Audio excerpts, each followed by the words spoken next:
This is an ad by BetterHelp. BetterHelp recently surveyed over 16,000 people and found that while 75% of people believe it's wise to seek support, only 27% of Americans are in therapy, and people stay silent to avoid being judged. BetterHelp has over 10 years of experience matching you with the right therapist. Because we're all better with help. Visit betterhelp.com/stopthestigma for their first ever State of Stigma report, the latest in mental health research.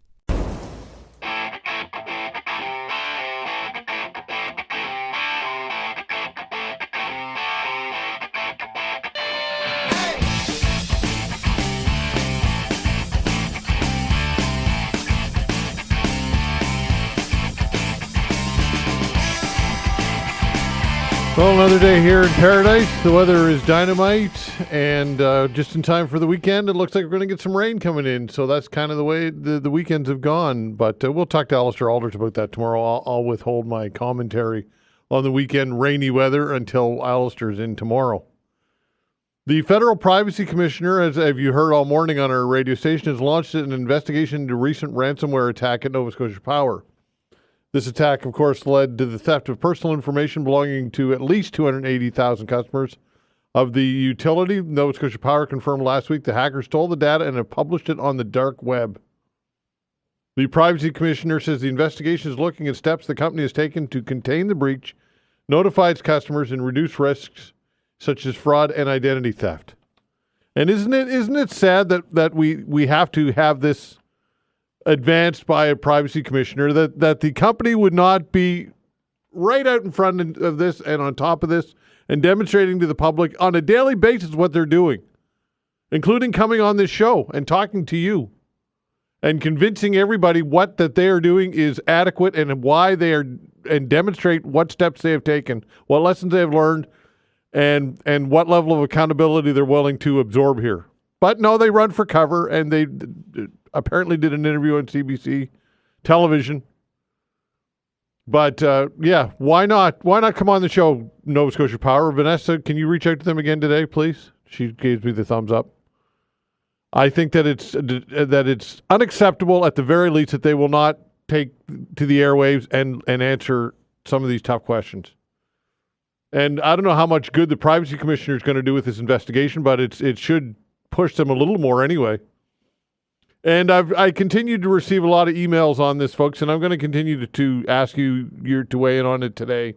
I'll read some of these emails when we open the phone lines between noon and 1, but it's just a situation that how Nova Scotia Power could have been so flat-footed on this and not been out in front of it. And to me, the bigger question is, even beyond that, is if Nova Scotia Power, with all its financial and fiscal ability, in which it has a lot of, and when you think about what it does and what it provides, if it has not been up on its protocol and procedures, what about other organizations like health authorities and municipalities, and on the list goes? Think about the amount of organizations that have your personal data.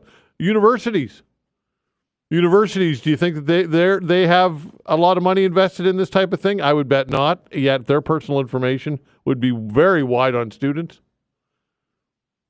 And I think it's the future of this is that people are going to pretty much have to be diligent on a daily basis about their personal identity and their finance. It's sad, but it's the reality. While you're having your morning coffee, you're going to have to get into the habit of checking out your accounts and going through this. And again, we'll open the phone lines and get your take on all of this, but it's something that it's going to continue to be in the conversation for quite a while, unfortunately. Also, Halifax Regional Municipality officials say they're closing and de-designating the Gary Street green space as a designated encampment site. So, look, you see the video of this, and if some of you are in that area, you can look and see how close that these encampments are to residential areas. I mean, people's homes are right across the street from this. And I get it that people living in these encampments have no other alternative, and I don't blame them. But I do blame somebody, because this is unacceptable that we have these encampments at all. And what about the mess that's left behind? And so what about the homelessness in Halifax? And how bad is this going to get with summer here? And are encampments and tents popping up around your community as well? And have you been looking at an encampment site for months and months? And obviously the municipality decides where these go. I'll bet you $1 million not one of the decision makers ever decided to put one in their neighborhood. I would bet $1 million that has never happened. So I get it. They have to go somewhere, and I don't blame the homeless people at all. It's not their fault. But what about the province and its role in all of this, and encampment sites? What should and could be done? This is something else that we can talk about for sure. And let's see what else I got cooking here. And of course, this story, the 2-year anniversary of the wildfires in Upper Tantallon, the province says no charges will be laid in connection with the Upper Tantallon and Hammonds Plains wildfire, which of course destroyed 150 plus homes. The Department of Natural Resources put out a statement on the 2-year anniversary saying the investigation is wrapped up. What are your thoughts on that, folks? You can weigh in on that as well when we open the phone lines, as mentioned, in about an hour's time. And thanks to Vanessa Veinotte as well on the other side of the glass. The control board's doing a fine job, as always, and she has some assistance over there today with Willow. So Willow will be helping out as well. Is that correct, Vanessa? That's right. And we've got Dr. Jeff Goodall, Ask the Vet segment today from noon until 1. So always a popular segment, people and their questions about their pets and their pets' health. And we'll welcome Dr. Goodall to the show between noon and 1. All right, let's dive into this thing. Nova Scotia Health working to ease Halifax Hospital parking woes. Joining me to discuss this is Brendan Elliott, Senior Media Relations Advisor at Nova Scotia Health. Brendan, thanks for joining the show. Good morning, Todd. All right, so I read the Chronicle Herald story, and by the end of it, I was more confused than when I started when it comes to this. I mean, can you kind of simplify this, if you will? When did this go into effect? What are the changes? What's at play? What are all the moving parts? Sure. So let's start at the beginning, usually a good place to start. May 1st, we instituted free parking at all of our lots across the province, all Nova Scotia Health facility lots. That's 97 parking lots now across the province where patients and visitors who are already stressed or worried about whatever it is that they're going to the hospital for no longer have to worry about pulling money out of their pockets to pay for parking. We think that's the right thing to do. And government was lockstep with that, and they instituted this new free parking policy across the province. It's worked wonderfully in places like Yarmouth, where you used to have to pay to get in. The gate is now up. You drive in, you take care of your business, and you drive back out. Same in many other locations across the province. Unfortunately, in downtown Halifax, around the Victoria General Complex and the Halifax Infirmary, there was an issue with parking even before the free parking initiative was brought in, just a basic supply and demand issue. When we looked at what the peak demand would be, that is like at any sort of the busiest time of day, when you think doctors, patients, visitors, staff, we would need 6,220 spots so that everyone would be able to find a parking spot. We actually only have 2,300 when we count every single spot we can around the hospital that we have control over. That leaves a 4,000 space deficit. That was in place before the free parking came in and is still the issue now. So staff here overseeing the parking rules and regulations are trying to figure out how do we balance the needs of patients and visitors to have parking, because of course the last thing we want is for them to be circling around the hospitals trying to find spaces and not be able to find them and then miss their appointments. We also don't want staff circling around all the buildings and looking at their watch and saying, oh my goodness, my shift's about to start and I still can't find parking.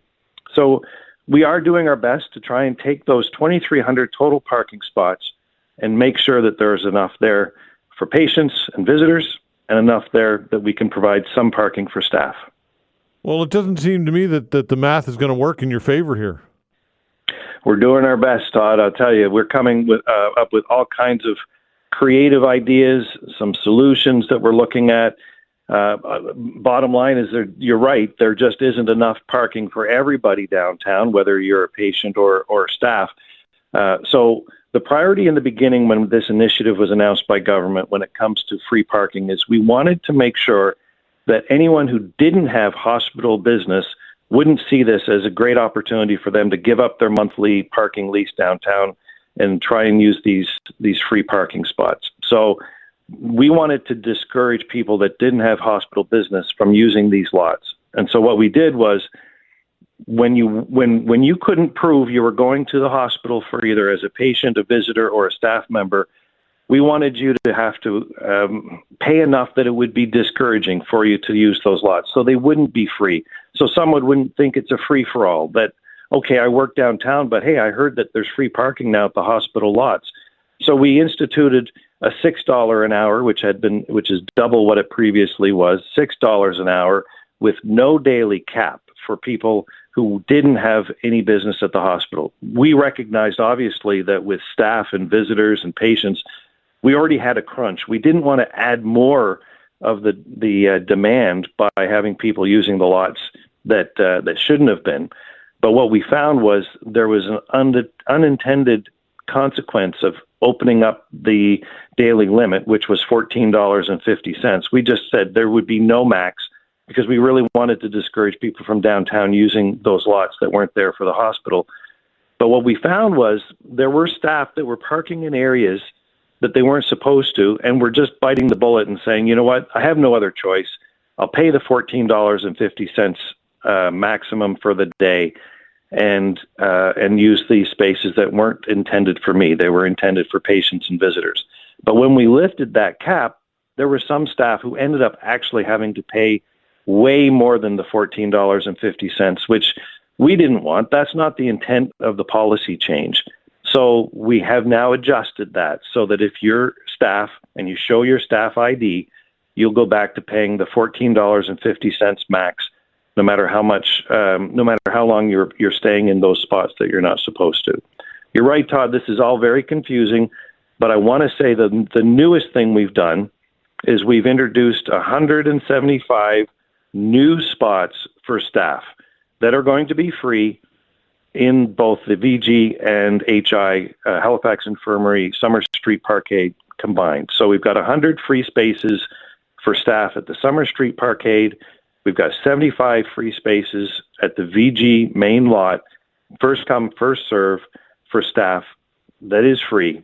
And we're hoping that will at least reduce that bottleneck, I guess, of concern that was out there for staff that they had nowhere else to park. We've freed up some spaces because we saw that patients and visitors weren't filling all those spaces. So it's trying to find that delicate balance of making sure there's enough space for visitors and patients, but also saying we recognize there is a need, obviously, for staff parking, and we've brought those 175 spaces in, and that started last Tuesday. Okay, why allow anybody in there at all who doesn't have hospital business or is not working there? Why even let people go in there, even if they're willing to pay the $6 an hour? Why? To me, that doesn't make any sense. So you're right, Todd. There shouldn't be anyone in there that isn't there for hospital business. And so we're working with our government partners to bring in a new fee for those that aren't there for hospital business. We are working on bringing in a $500 summary offense ticket for anyone who parks in the garage who can't prove that they're there for hospital business. And we're going to put signs up around both of those parking lots, making it very clear that if you come into these lots and you're not there for hospital business, you will be charged $500. What will happen is a summary offense ticket will be slapped on your windshield, and you'll have to pay that. We'll let you out of the lot. It's not like booting a vehicle where you have to pay it before you get out. You'll get out, but you'll have a $500 ticket that you'll have to pay. Okay, but you mentioned that people can go in and pay the $6 an hour. Does that include those who are willing to pay the $6 an hour? So at this stage, May 1st was when we lifted the daily cap. We had a $6 per hour limit. Then last Tuesday, so a week ago Tuesday, we reintroduced the cap to $14.50 for staff, who park where they're not supposed to. Yeah. It's free for all patients and visitors, so they don't have to pay anything when they come in. And we have those 100 spots at the Summer Street Parkade and at the VG 75 spots that are free for staff. And we have free parking at the Garrison grounds for staff. And we have free parking on College Street for staff. So we do have lots of options for staff. The only people now who are going to have to pay more than $14.50 are those that are there that are not there for hospital business. Well, why allow them in there in the first place then? Like, I don't understand. Why are we providing any spaces for them at all as an alternative? I don't get that. We have parking attendants at the entrance to both the VG lot and the Summer Street Parkade. And you're being asked to show staff ID when you come in. And if you can't, then we're assuming that you're there for, we ask, are you there for hospital business? Are you a patient? Are you a visitor? If you say yes, then you're allowed in the lot. If you say no, then you're being turned around and told to leave. Now, it's on the way out of the building, out of the parking lots, that you will have to prove that you're actually there for hospital business. So someone who maybe isn't as ethical as you and I are, who will nod and say, yes, I'm coming in to visit my mother who's in the hospital. You go in because we take you at your word. But if you don't have your ticket validated inside the hospital by staff, which a visitor would, then you're going to be stuck on your way out paying what we hope will be a $500 fine. Okay, so you're mentioning that some people are saying, well, I'll just park there as an option and pay the $6 an hour. If you're not there for hospital business, you're gonna that is no longer available to you. Is that what you're telling me? That's right. Yes. Right now, until we get our government partners come through with our ability to actually do this $500 fine, we're giving you a warning at this point. But we're telling you that the next time you park in here, it's going to be a $500 summary offense ticket. Okay, so it seems to me, we're almost out of time here, but it seems to me that no matter what, you're going to have a lot of people who are not going to be able to park in close proximity to the hospital. A lot of patients. So far we've not had any issues with patients and visitors. We actually, before we brought in the new initiatives to open up spaces for staff, we actually saw spaces that weren't being used. So patients and visitors is not an issue at this point in time. We have been able to successfully provide free parking at the VG lot and at the Halifax Infirmary for patients and visitors. The issue is, of course, with the staff, and that was an issue before free parking came in. We have so many people that work at both of our facilities that we're doing our best. But we're being creative. This isn't just wiping our hands and saying this is a done deal. Yeah. We're still looking at other vacant lots around. For instance, there might be some developers who haven't quite started work on apartment buildings that have vacant lots. We're talking to them saying, can we take some of your spaces until you start building? So we're scouring the neighborhoods around the hospitals, looking for parking spaces. And I guess I would urge staff to stay tuned because we're really working hard to try and find more spaces. We're even looking at potentially areas where we'd shuttle people into the hospitals. We used to do, when the Garrison grounds was unavailable to us, we rented some spaces at Scotia Square and shuttled people up to the hospitals from Scotia Square. So we're looking at options like that again, just to make sure that we provide as much as we can when it comes to free parking for staff, visitors, and patients. Okay, my oh my, and to anybody who's trying to abuse the system and lying and parking there and have business not in the hospital, shame on them. That goes without saying. Well, I think if you're thinking about it, think about the person who really needs to get into the hospital, who may have an issue because you've decided to take that spot. Yeah, absolutely, and of course the staff, and this has got to be stressful on the staff, obviously. Yes, absolutely. Okay, well, let's hope that things continue to get sorted out, and obviously some growing pains with all of this. But when all is said and done, hopefully it eases off and becomes good for everybody. Thanks, Brendan. I appreciate your time. You're welcome. All right, take care. Brendan Elliott, Senior Media Relations Advisor at Nova Scotia Health. We'll be back.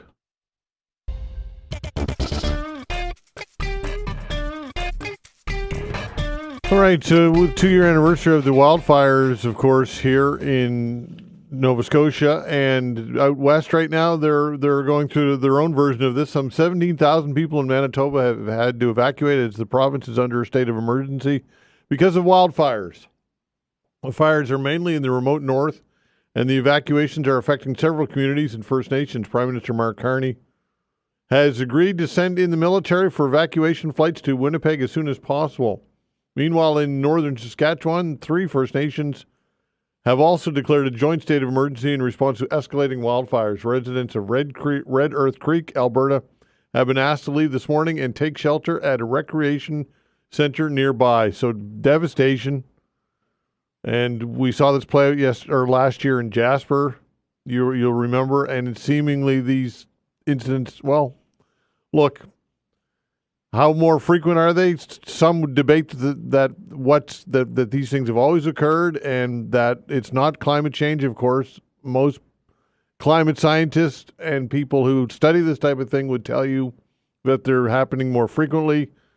And dry conditions matter, folks, and that's what the initial cause might be man-made or lightning strike or whatever, and that might not be abnormal. But what is abnormal is the condition that many of these forests are in, and they're so tinder dry because they have, in many cases, lack of snowmelt. I don't know if this is the case in Manitoba, but it certainly was the case here in Nova Scotia a couple of years ago. We know that when you don't have a lot of snow in the winter, and we have had not a lot of snowpack in the winter here, we all know that. You don't need to be a scientist to know that, or somebody who studies the climate. And that creates a lot of tinder dry conditions. And that is fuel to the fire. Whereas if you have winters where you have lots of snow and traditional winters in which we've experienced in decades before this, then you have that snow melt and the ground absorbs all that moisture, and that creates an atmosphere in which fires don't get out of control as quickly. So that much we do know has changed. And that, at least that was, again, what happened here in Nova Scotia. And I don't know if that's the case in Manitoba, but I'm assuming that it is.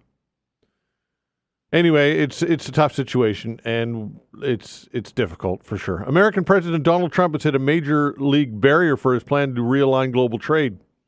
A U.S. federal court has blocked both the sweeping Liberation Day tariffs and the fentanyl-related duties against Canada and Mexico. Its decision says Trump does not have the authority to wield tariffs on nearly every country through the use of the International Economic Emergency Powers Act of 1977. The Trump administration is expected to appeal. And I don't know that any court is going to sway Donald Trump or convince Donald Trump not to move forward with tariffs. He'll just do it anyway. The rule of law doesn't really exist in his world. His rule of law is what he thinks and what he believes and what his sycophants who surround him believe. Really, that's what the rule of law is what he envisions it to be. He doesn't recognize what is on the books or what he should be doing or what courts would dictate or determine, because he just simply says, well, that court is corrupt. That's a corrupt court. And if he doesn't like it, that's his go-to, right? And if the court makes decisions that he agrees with, then it's legitimate. Well, that's quite a way to govern, eh? My gosh, what a situation we're in. Canada Post has laid out its final offers to the union representing some 55,000 workers, including in its latest proposal are an end to compulsory overtime and cost of living payments that are triggered at a lower inflation threshold.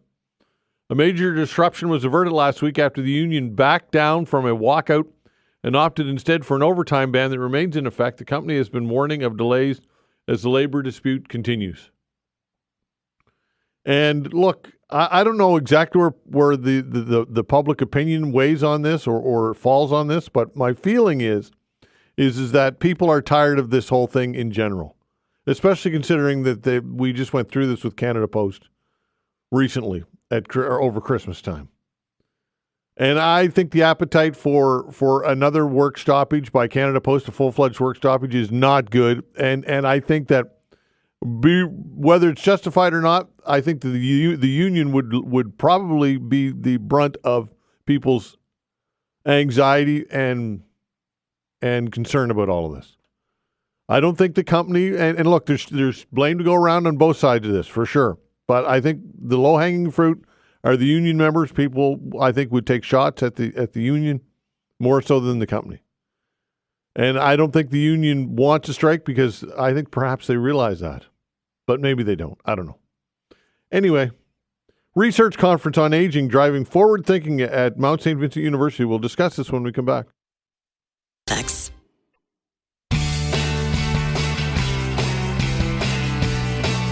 Right, the Nova Scotia Centre on Aging at Mount St. Vincent University is hosting Our Future is Aging, Multidisciplinary Research Informing People, Policy, and Practice Conference. Runs from June 3rd to the 4th.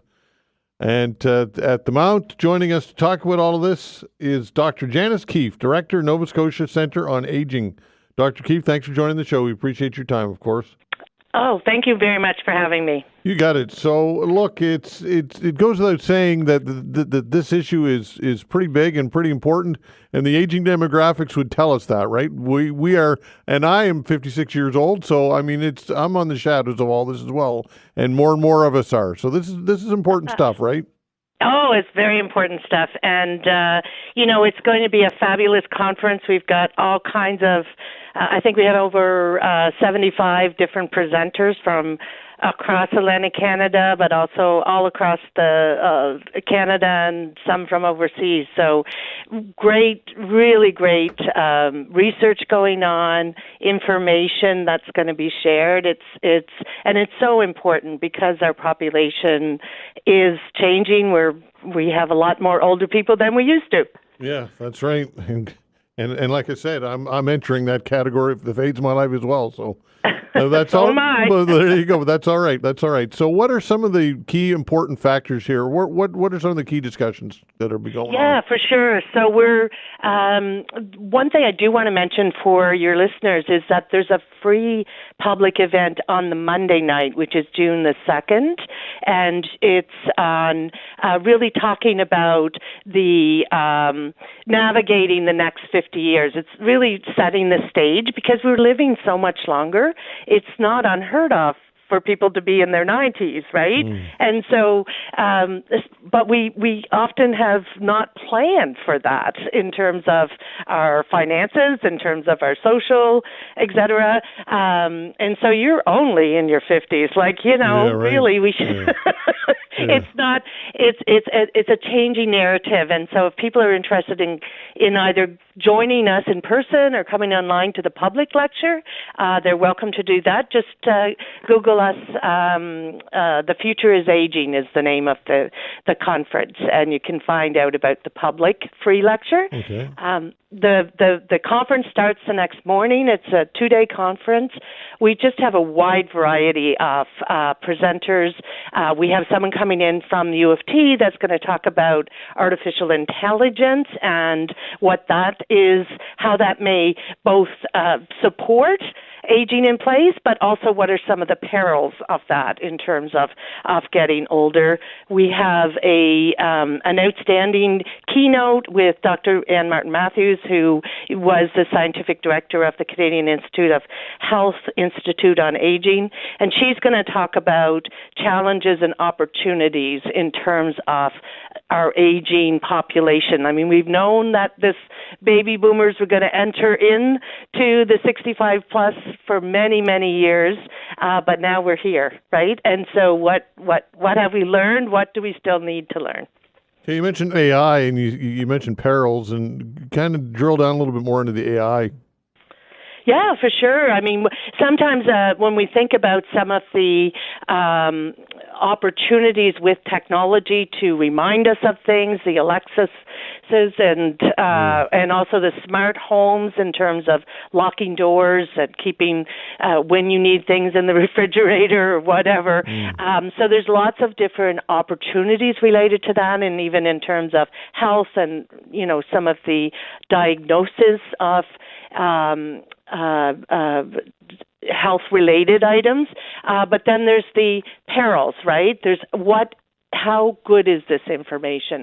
Is it from a wide variety of scientific evidence-proofed information. So how do we differentiate those kind of concerns around artificial intelligence when we're thinking of it in the context of an older population? So even for instance, algorithms, right? So if you if you're on a certain social feed, then are you only getting the information that you like to get? You're not getting the broader context of information. Yeah. I would think people's finances and their ability to take care of themselves, and that's got to be really a massive component. I mean, look, everybody knows that money's not everything. And money's not important, I suppose, but if you don't have it, it certainly is. And you got to have resources in order to age well, I would say. And what are your thoughts on that? And does the conference drill into that at all? Yeah, we're going to talk a little bit about that in the public lecture. There are some presentations around care in the community and how to have some different issues around social isolation and that kind of thing. Certainly with the financial aspect, it is about preparation, right? It is about recognizing whether you have, when you need to retire, what you have in retirement without feeling anxious about that. I've had this conversation with my bank around, when can I retire? And they say, oh, you're fine. You can retire anytime. I'm like, well, when do you have me scheduled to die? Because that's a really important piece of this information. Yeah. And, they said 85 or 87. I said, look, I'm already, 55 or 60 when I was asking them, and my mother lived to 89, and she's wasn't as healthy and or higher educated and had the income that I had. So I'm going to need it at 85, 90. Yeah. That's when I'm going to need my money, right? To help to stay in your own home. So those are the kinds of things that we'll talk about in the public lecture, but will be discussed broadly at the conference as well. How about the human resources and helping when it comes to home care and health care in general? That must be something that would be discussed, I would think. Absolutely. Yeah. We have a whole poster section on healthcare professionals. We have some oral presentations around care in the community, dementia across the continuum, women and aging, looking at, there's a whole session on long-term care, health, human resources. We have a symposium that's highlighting some of our work here at the Mount, which was looking at mental health and well-being of staff in nursing homes all across Atlantic Canada. So there's going to be a lot of information based on that for sure. Okay, before we run out of time, anything else that you want to let everybody know about? Yeah, just also we're going to, for those who may be students or are interested in research, we do have a plenary session which has all the key sort of Canadian longitudinal study on aging, the translating research into elder care, the healthcare data network. Their key folks are going to be presenting that on the final day of the conference, so people will learn about what can be done, what data is available to do research on aging. Okay, sounds great. And again, if people want to know more about it, direct them to the website? That's right. Yeah, the future is aging. Okay, perfect. I hope it's a great, big success, Dr. Keefe. Thank you so much. Okay, thanks a lot. We'll talk again. Okay, bye-bye. Take care, Dr. Janice Keefe, Director, Nova Scotia Centre on Aging. And this story, mortgage-free retirement, not so for upward to 30% of soon-to-be retirees. We'll talk to Clinton Wilkins about this when we come back.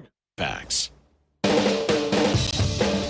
All right, joining us for a chat is our mortgage guru, Clinton Wilkins. Clinton, always great to chat with you, my good friend. Nice to chat with you as well. Indeed. All right, I want to get to this mortgage-free retirement story, but quickly, the Nova Scotia Power thing and the tie-in with you, of course, is credit, and you've always been a strong advocate of people should be monitoring their credit anyway, correct? 100%. I think credit monitoring is very, very important, especially in today's day and age. There's so much fraud happening. It's really a lot on an uptick. There can be security issues around things online, data breaches like what happened with Nova Scotia Power. Consumers can pay for credit monitoring from both Equifax and TransUnion. It is important to monitor both, but there are a couple of free apps out there, Todd, that people can subscribe to. There's one called Borrowwell, which ties in the data from Equifax, and Credit Karma, which brings in the data from TransUnion. Those are free apps. You can download them from the App Store. You do need to give them all your personal information. And they're going to try to sell you some credit products, from different banks. That's how they monetize and how they make money. But I do have these apps personally, and I know a lot of consumers do use them. So if you don't want to pay for credit monitoring, or if you don't have access to a free credit monitoring service, I would definitely check out those free apps. Okay, so people listening right now who might not even been impacted by this might be an opportunity to kind of kick you in the rear end and do this, because it's prudent anyway. Obviously, what is your core message here? Exactly. And there's going to be small changes to consumers' credit, throughout the month, month to month. It's very, determined by obviously repayment history as well as utilization. Those are kind of the two biggest impacts on a consumer's credit. There are also many different credit factors. So, I would say monitor your credit, especially if you're planning on doing a big transaction, i.e. maybe changing jobs, getting an apartment, obviously buying a home and getting a mortgage, getting a car. There's many things in people's lives that are impacted by their credit and their credit history. So it's certainly good to be monitoring it. And there oftentimes can be errors on there that can be corrected. So monitor your credit. And if you do find something that's not right, then take the action to correct that. Okay, fair enough. All right, this story, I saw it on the Global News website. A third of Canadians approaching retirement in the next couple of years expect to keep paying their mortgages after they've stopped working, this according to a new report from Royal LePage. And this is something that you and I have talked about a lot on Mortgage 101, and this is becoming a lot more common, isn't it? Certainly is. I would say that about a third of our clients are in retirement age, Todd.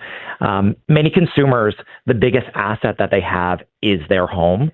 So we have a lot of clients that even pre-retirement will sometimes mortgage their house or refinance their home or put on a home equity line of credit. Very, very common for a consumer to do that. And I think a lot of the consumers that we're seeing that are entering retirement or even pre-retirement or already retired are taking longer amortizations. They're taking amortizations at 25 and 30 years. And the way that they look at it is they've worked hard all their life and their home is their biggest asset, but they're supplementing potentially their pension income to help live a better quality of life in retirement and leveraging that asset. So it's very, very common. I would say it is less common for retirees to then focus on really still trying to pay it down. Obviously, when you're retired, you have typically a smaller amount of income. And I think, most retirees want to have a good quality of life, and they're using their home to help that make that happen. And is there kind of a paradigm shift when it comes to people and a mindset? Because we know that the previous generations, it was get that paid off, and that was considered a key component to being retired and part of your retirement plan. That's kind of changed, or not kind of changed. I think there's a shift in philosophy with all of this in general. Canadians in general have a much higher tolerance to indebtedness, Todd. So I think that culture across the board has changed. But I think for retirees specifically, the cost of living is very high, but they've also received such a huge increase in their net worth with the increase in the property values. So I think they're thinking about this, that home that was once worth, $250,000, $300,000 is now worth $600,000. And they're thinking to themselves, well, I can leverage the difference of this increase and live off of this money, improve my quality of life, pay down unsecured debt. And a big one is they are providing large gifts to their kids to help them enter the housing market. The average gift right now across the country that we're seeing for gifted down payment is somewhere almost in the $100,000 range that parents are gifting to get kids into homes. Wow. So that shift has really changed. When I first started doing this 20 years ago, almost 21 years ago, the average gift was $5,000, $10,000, $20,000, $25,000 maybe. Mm-hmm.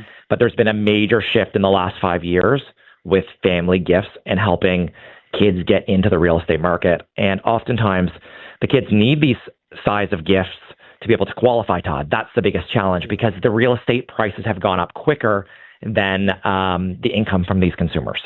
All right. So, and are they leveraging money from their savings, or are they leveraging money from their equity in their home in order to give that gift? I think it's both. Yeah. And I think the ones that are leveraging equity in their home, they're seeing themselves that their, value of their home has doubled in the last 5 years, we'll call it. Yeah. And they say, okay, if I do not give a gift to my kid now, they may never be able to get into the housing market. Right. Okay, so you're sitting there and you may have $100,000 left on your mortgage, and although now, like you said, your home is worth $700,000 as opposed to when you bought it 3 or 4 or whatever it is. So carrying that debt and servicing that debt in a mortgage, low interest mortgage, is pretty easy financially and fiscally. And you know that at some point when you when you pass on or when you sell or whatever, that money's coming your way. It's like money in the bank, I guess, is right, having that equity.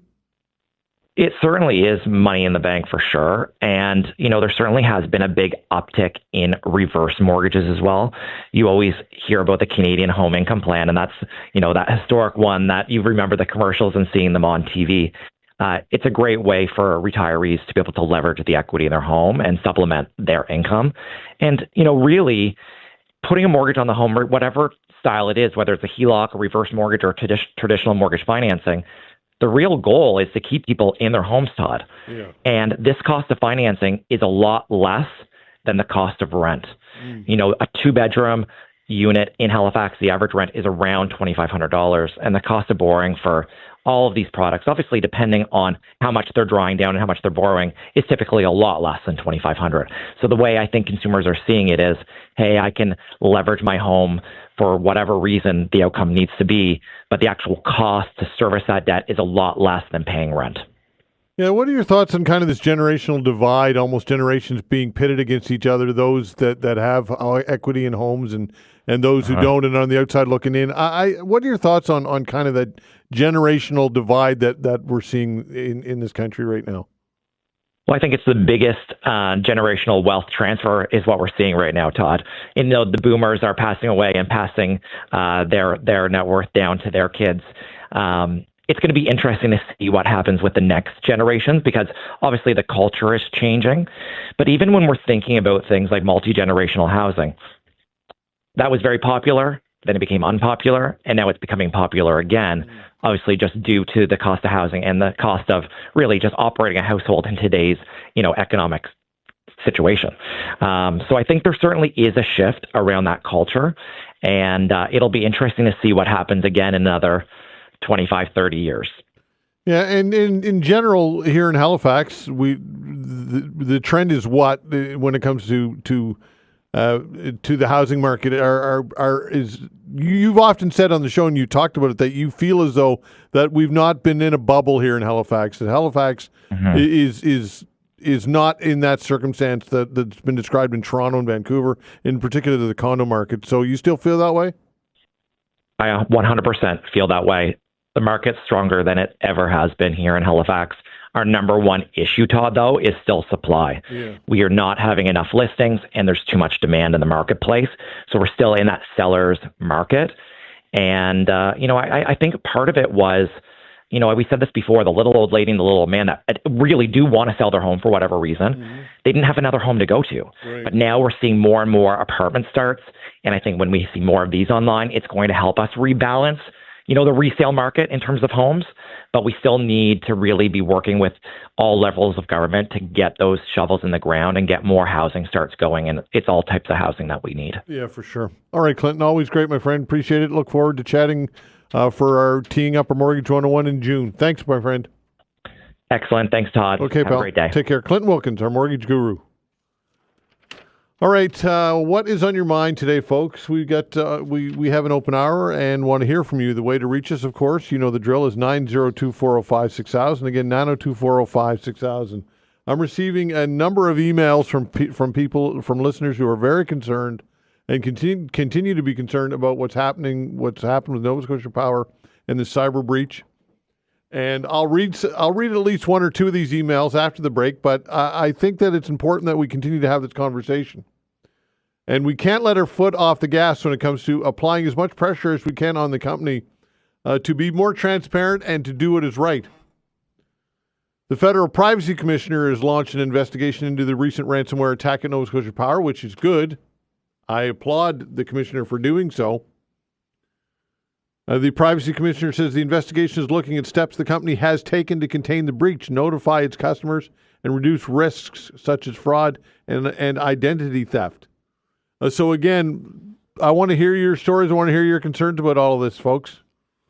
And again, let's continue to push Nova Scotia Power to be more transparent and to come on this show and to tell everybody what they've done and what they are doing in order to do their best to minimize the damage. And look, it's critical, in my opinion. You can talk about whatever else you'd like. Of course, Parliament question period yesterday kicked off. Mark Carney's first question period. I watched it. It was a little dull, I must say. I don't think there's a whole lot of substance there, but what's your take on that? And anything else you got in your mind? 902-405-6000 and parking. We kicked the show off chatting with Brendan Elliott of the our media relations advisor at Nova Scotia Health, and parking at the two hospitals in downtown Halifax appears to be a bit of a mess right now, folks, to say the very least, for staff and patients. 902-405-6000. Give us a call. What's on your mind today? Again, 902-405-6000. Your calls when we come back. Facts.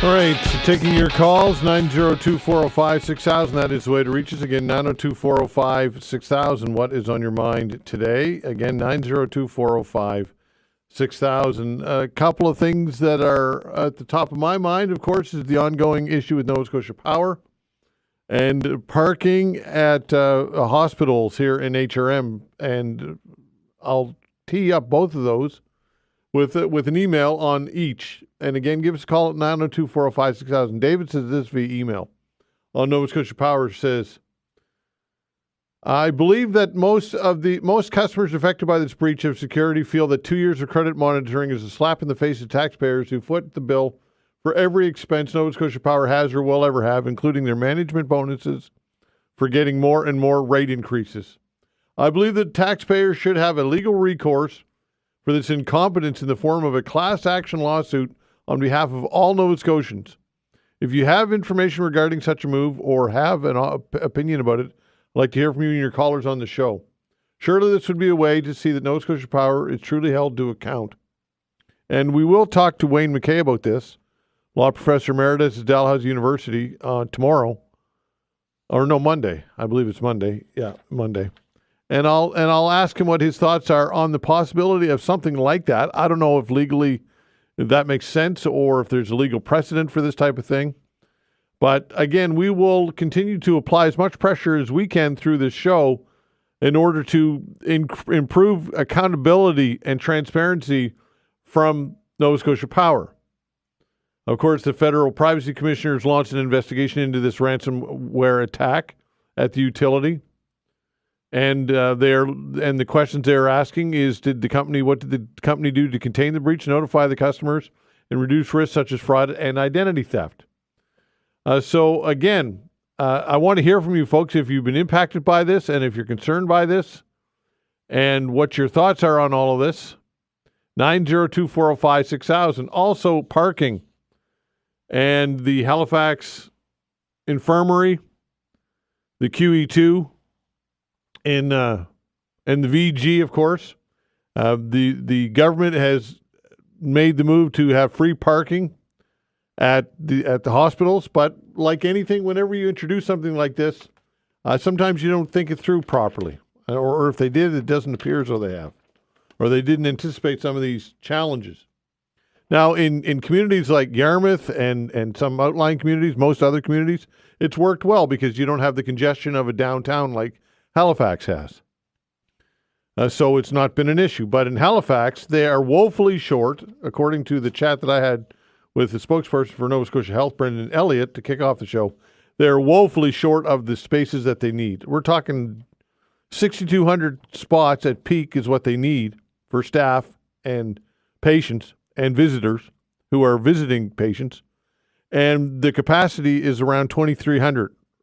That's a 4,000 deficit. And I don't know how you can make that up by policy or changes or enforcement or whatever you do. I just don't know how that deficit is made up. And personally, I would rather, and I visit the hospital somewhat regularly for personal reasons, and I don't really mind paying. I would rather pay, quite honestly, the whatever the rate is per hour, and know that I can park than to have it free parking and be stressed out that I'm going to be able to find a spot there on a daily basis on every time I go there.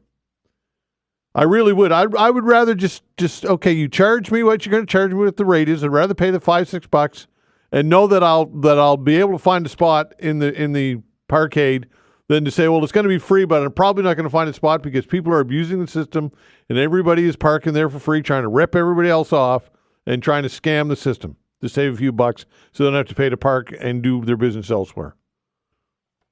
So what are your thoughts on the parking situation at the hospital? Have you been impacted by this, and perhaps staff? Look, staff as well. And I get it that staff it costs a lot of money. And you can imagine the stress every day of having to worry about where you're going to park every day. That would be very stressful. I can only imagine. So there's that as well. You can get into that or whatever else you want to talk about. Give us a call at 902-405-6000. Again, 902-405-6000. On the parking, an email from Jennifer, then we'll go to the phones.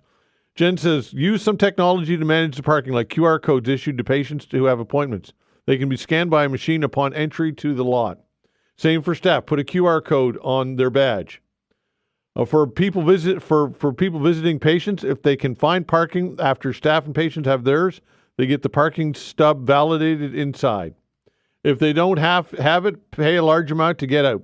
A lot of this can be automated and not require parking attendants. Absolutely makes sense, Jennifer.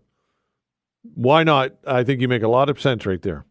You would think that they would be on top of this, then they would have thought this out before implementing this free parking. You would think. 902-405-6000. Dennis, hello. Hi, good morning, Todd. I had my first experience on Tuesday going to the infirmary and trying to park.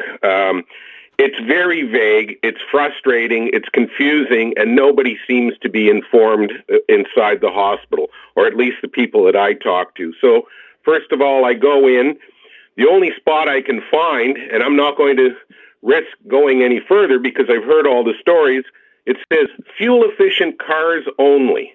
Well, define that for me, because every car that was in there on those spots was different. Mm-hmm. So I'm going in there, I can barely walk. I took one of those spots. I guess my car is more fuel efficient than some. So when you go in, you take a ticket as if you're going in to park. The signage when you're going in still indicates, a payment system. So it's vague. You get this ticket, it really says nothing on it. You go into the hospital, there's nothing there, signs or anything reminding you to get your ticket. It's only because somebody in the clinic said, "Oh, do you need a ticket?" I said, "Oh, yeah, I absolutely do." What do I do with this one? I don't know. Keep it just in case. Well, in case of what? Okay, so when I'm leaving, there's a huge lineup at both exits of the parkade. Mm-hmm. And when I got to my turn, I found out why. I took the ticket that they gave me in the clinic, stuck it in the machine. It says it's invalid. Wow. Why is it invalid? Yeah. And then somebody hollers, "You got to stick the ticket you got on the way in first." Well, how am I supposed to know that? Yeah. And clearly that's what was going on with everyone else, who was, because every person who was exiting didn't just stick in a ticket and the gate opened. It was a long time. Mm-hmm. And I'd imagine some of those people, because an attendant had to come over, didn't have the ticket that they came in with. It's stressful. Let me put it to you that way. Yeah, that is a gong show right there that you're describing. That is an absolute gong show. And the fact is that inside, the people handing out the tickets didn't know to tell patients, mm-hmm. keep your ticket. You need to stick it in first. Yeah. No signage, nothing printed on the ticket. zero information. What's up with the fuel efficiency fishing cars? That is bizarre. Like that. I don't know. When I first came into the parkade, there was somebody leaving a spot. So I go, good, because I can barely walk right now. Yeah. And so I pulled in, and it says fuel efficient cars only, like maybe a dozen spots or less. And I'm sitting there going, do I stay here or not? And I see people circling around. I go, no, I'm not moving. If somebody wants to ticket me, I'll go to court and ask for a definition of exactly what they define as a fuel efficient car. It just, those signs have to come down. Well, why would that even be a factor? That's bizarre. That's the first I've heard of that. It's close to the entrance. That's the only thing I can think of. So it's not on the top floor. It's as soon as you come in, you're going up the first. So they're rewarding you because you're driving a fuel efficient car. Is that what it is? Or well, that's what it appears to be. It should be reserved for people who don't have a disabled pass but are having ambulatory problems. I mean, a sign like that would make sense. Not that it would be all that enforceable. Yeah. But it's, again, one more thing. Am I doing something wrong? Am I going to get a ticket? Going to the hospital, you're not going there because you're relaxing. You're already stressed. You're going there because something is wrong, or you're visiting somebody who's sick, right? Yeah. I wasn't impressed. Well, not at all. It's almost to the point, Dennis, where I next time I go there, and I go there every 3 months or so, and unfortunately, but it is what it is. But I'm almost thinking I'll just take a cab or walk down instead of worrying about the stress of parking. Well, for me, it's impractical because I'm coming from Middle Saskville. Yeah, I get it. I could park here at work, right? And I'm up. Exactly. You're not too far away. But a lot of people aren't, like you said, they don't have that opportunity to do so, and it's just a gong show. That to me is, I mean, you talk about something that was not well planned. We're talking zero. They didn't. How could you not anticipate these problems if you're making these policy decisions? Well, exactly. I'll tell you one thing I do. Parking at the hospital in Windsor, there's never been a charge there. So when I can't get a blood test, say at the Cobequid, I'll be darned if I'm going to go into, downtown and into that chaos. So I just book an appointment in Windsor. It actually takes me less time to drive to Windsor, even though it's a few kilometers more, but not many. Yeah. And there's no stress. You park, you go in, you get your test, you leave. Good Lord. Okay, Dennis, thanks for the call, bud. All right, have a good one. Okay, take care. 902-405-6000. We'll continue with your calls when we come back.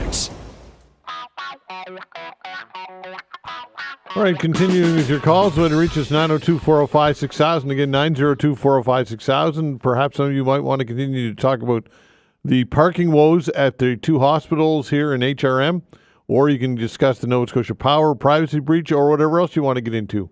Could talk politics as well, 902-405-6000. Brittany's giving us a call. Hello, Brittany. Hi there. Todd, first-time caller here. Great, I just wanted to share that I am a healthcare worker down at the hospital, and I do understand it is definitely anxiety-inducing to park for both patients and staff. I have sometimes either left well over an hour and a half early for my own shift, or I know a lot of people, staff and patients included, are getting dropped off or getting cabs. And one thing I just wanted to bring up, which I don't hear about as much, is that I feel like the parking solution that's made on Summer Street wasn't a really great solution. And I feel like I don't know why they didn't consider building a massive parkade where the current VG parking lot is. It's just a one-level lot. It's a massive space in the downtown core, and it's already parking. It's not like we're taking over green space. Yeah, for like sure. If we built, it could be a 12-story parkade, make it free for both healthcare and also for people to visit the downtown. We know that people are not coming downtown because there isn't really great places to park, and I just think that could be a solution that maybe the provincial government could put some money into building something like that. Okay, do you think that, Brittany, that this was not well thought out? What's your take on that? Oh, absolutely not. The fact that it has less spots than the Robie Street Parkade, you have to look to the future. Halifax is growing, and I just think it was very poorly planned. Not sure who's making the decisions, obviously. some higher ups, and we often wonder. How about the free parking at the Garrison Grounds that they've opened up at some spots for 175? I think it is. Have you taken advantage of those at all? I have. Definitely. You still have to leave early for your shift. If you're coming in for a 7 o'clock shift, you're usually okay. If you're coming in for an 8 o'clock shift, you still have to be there close to just after 7 to ensure you can get a spot. Worry comes with the summer. Of course, as soon as there's events there, and we know all summer there's all sorts of events at the Garrison Grounds, all of the staff parking is going to be gone because they're going to give it back for event space. Yeah, this must be very stressful and expensive for you to park. That must be a pretty big expense for you monthly, I would think. Yeah, I think I work part-time, and I'm lucky that I do, and I can't imagine my full-time workers. Many retired workers we have that work with me have chosen not to pick up shifts anymore and not to help fill the gaps because they're just too anxious about parking. Wow, that's not a good story. Okay. No, yeah. Okay, Brittany, thanks for the call. Thanks. Bye. All right, take care. 902-405-6000. Again, I know that free parking at hospitals, that was an election campaign promise, and it sounds well, but then you have to implement it, and they clearly didn't think this through, in my opinion, and now they're trying to figure it out and scramble. But again, the numbers don't add up as far as I'm concerned. When you look at the need of 6,000 or whatever it is at peak, 6,200, and their capacity is much, much less than half of that. I don't know how you ever crunch those numbers and make that work. 902-405-6000. Barb, hello. Hi, good morning. Hi there. I've been coming to the hospital every day since Friday, and I've been parking in the parkade. I find parking spaces every day. I have no problem with it. I know staff have to pay, but I don't think it's right for them to have to pay. And coming in and going out, I haven't had any problems like the other callers. The other gentleman that said he had, walking issues. Well, I do too, but he's got, if he has a wheelchair access, that's close to the door where the elevators are to take you down, to the first floor or to the parquet or the pedway and to get in. So, I haven't had any problems at all. And like I say, I have to come here every single day since Friday. And no problems at all. So for you, things have been smooth. Yeah. People come and go out of this facility all day long, right? So there's always a space. I don't care if I'm on the first floor or the sixth floor. Yeah. I still have to walk to the elevator and go down and do my business, right? And I hang on to my ticket. I leave it on my car seat, and I go in, and when I come out, I put it in, and it's always free. Okay, Barb. Thanks. Glad things are working out for you. Thank you. Thank you. Take Bye. care. 902-405-6000. Greg, hello. How you doing, Todd? I'm well, you? I just want to comment about the Nova Scotia Power thing that happened. Didn't the same thing happen with the federal government, the Phoenix pay thing, whatever it was, a couple of year back? And it had the same thing happen there? I don't know if there was a breach, but the Phoenix pay system was a complete disaster, and it's still not sorted out from what I can. Yeah, exactly. Go, but I don't know that it was. I don't know that it was hacked. I don't know that it was hacked. But the thing is with Nova Scotia Power, we got to cut them some slack here. These hackers now. My friend is in the IT business in Ontario. He said, you got to be a step ahead of these people, and it's not easy because they're smart. These kids, these people, very, very smart, and they know how to do it. So you're always a step ahead. You're always trying to be a step ahead, and sometimes they get in, and it's unfortunate. But as for Nova Scotia Power, I got a letter saying they were going to give me free access to my credit store. I said, well, fine, that's okay. But the thing is with me is I pay my bill to the bank. I go to the bank, I got it set up, and then the bank sends them the money. So they don't have access to my account, so to speak, just a number. So anyway, I'm just saying, I don't know that I agree with you. Give them some slack. Look, when you have an organization like Nova Scotia Power and they're asking for your personal information, I don't think there's a disclaimer that, oh, by the way, you might have to give us some slack. We may not have safeguards in place, and your information may be compromised. I don't think that. Good point, Jack. I think that if you're going to be in business and you're going to be asking people for their personal information, you need to do absolutely everything you can do in order to protect that. And I don't know, Greg, that they have or haven't, but this is the point. We should have a full forensic study and audit of what they have in place and what are they doing to fix the problem. And the fact that they're not being transparent about this is an issue. Well, isn't the government going to have to step in and say something? Maybe? No? Has anybody reached out to the provincial government and say, look, are you guys going to look into this? Well, I don't know. Maybe, perhaps. I don't know what entity would do that, but the Federal Privacy Commissioner is looking into it, launched an investigation, which is good. I don't know what the provincial government should be doing.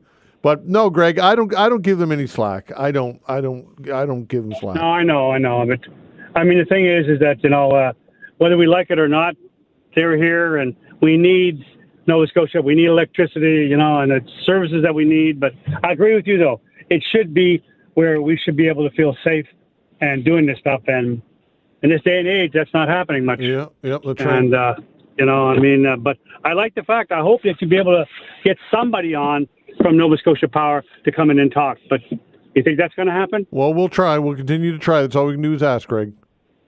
Shame them in. Okay, thanks, bud. Have a good day. All right, take care. 902-405-6000. We'll continue with your calls when we come back.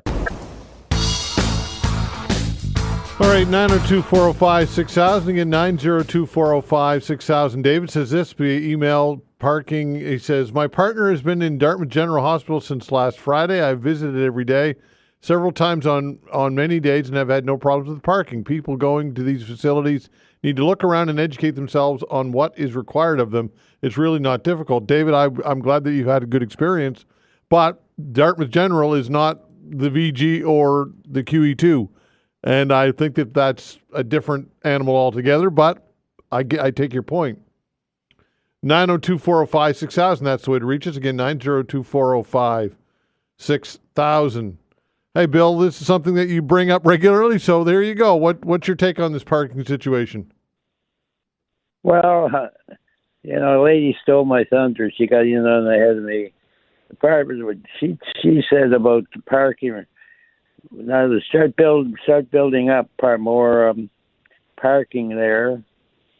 If it's one extra floor, two extra floors, depending on the traffic, which also, like she said, could relieve some of this traffic parking on Spring Garden Road, where I have an office and I have a problem with all my customers coming to see me because they can't park on the road like they used to. They got to scurry and find parking farther down the line. But the bottom line is no trouble to put a bunch of levels of parking, just like they've done up at the QE2. They didn't hesitate to tear down the old one, put a new one up. I don't know why. But that to me is the answer completely. But I don't think that's going to ever happen, Todd. I foresee that infirmary and that parking lot, that's a beautiful territory for apartment buildings. Okay, Bill. Appreciate it, bud. Good man. Take care. 902-405-6000. Kenzie, hello. Hey, how's it going, Todd? Well, you? Good. So, correct me if I'm wrong. Who footed the bill for tearing down the Bloomfield School? Who put up the bill? I can't answer that. I think probably I don't know. I don't know that. I was under the impression that maybe the city paid for that destruction, but I'm just trying to connect a couple dots on the parking problem with the QE2. Is we have that massive site where Bloomfield stood now. Couldn't they just run a shuttle for staff parking every 15 minutes and bring the nurses down, drop them off right at the front door, and they could park at the Bloomfield site until something happens with that? It's going to be empty for a long time. Yeah, well, that's kind of what they're doing at the Garrison grounds. They're not providing a shuttle, but yeah, I hear you that something like that. There are definitely potential for lots. I mean, there's a big empty lot here. I'm looking at Roby Street, and there's a massive empty lot with tons of space just across from the CTV. That might be, I don't know who owns it, but perhaps some thinking like that might be a good. Yeah, sure, that's a good idea. Yeah, I mean, Bloomfield sits right on Roby. It seems to me like a pretty easy run. You could pick up nurses during the busy times. Yeah. drop them right off, come right back, bring them back to their car, run it every 15 minutes. Yeah, sure. Yeah. I don't just thinking outside the box. Well, and that's what this is all about, Kenzie. I like the idea. Thanks for the call. All right. All right, take care. 902-405-6000. Mark, hello. Oh, hi, Todd. Thanks for taking my call. Sure. Just first off, for the last caller, I was under the impression that we paid for Bloomfield, the taxpayers, to knock it down, but I could be wrong. But anyway, in terms of Nova Scotia Power, I think one of the things that has been missed, and maybe it hasn't brought up because I haven't listened to your whole program today, is that we've had successive governments of all stripes let them get away with anything. I mean, poor infrastructure, leading to all of these power outages, rate increase after rate increase. The Utility and Review Board, or I think they renamed it, but it doesn't matter, putting lipstick on a pig. I mean, there's no enforcement. There's no teeth. Tim Houston talks a real big game about holding them accountable, but where is the accountability for this this essential service? They get away with everything. And this is just another example, in my opinion.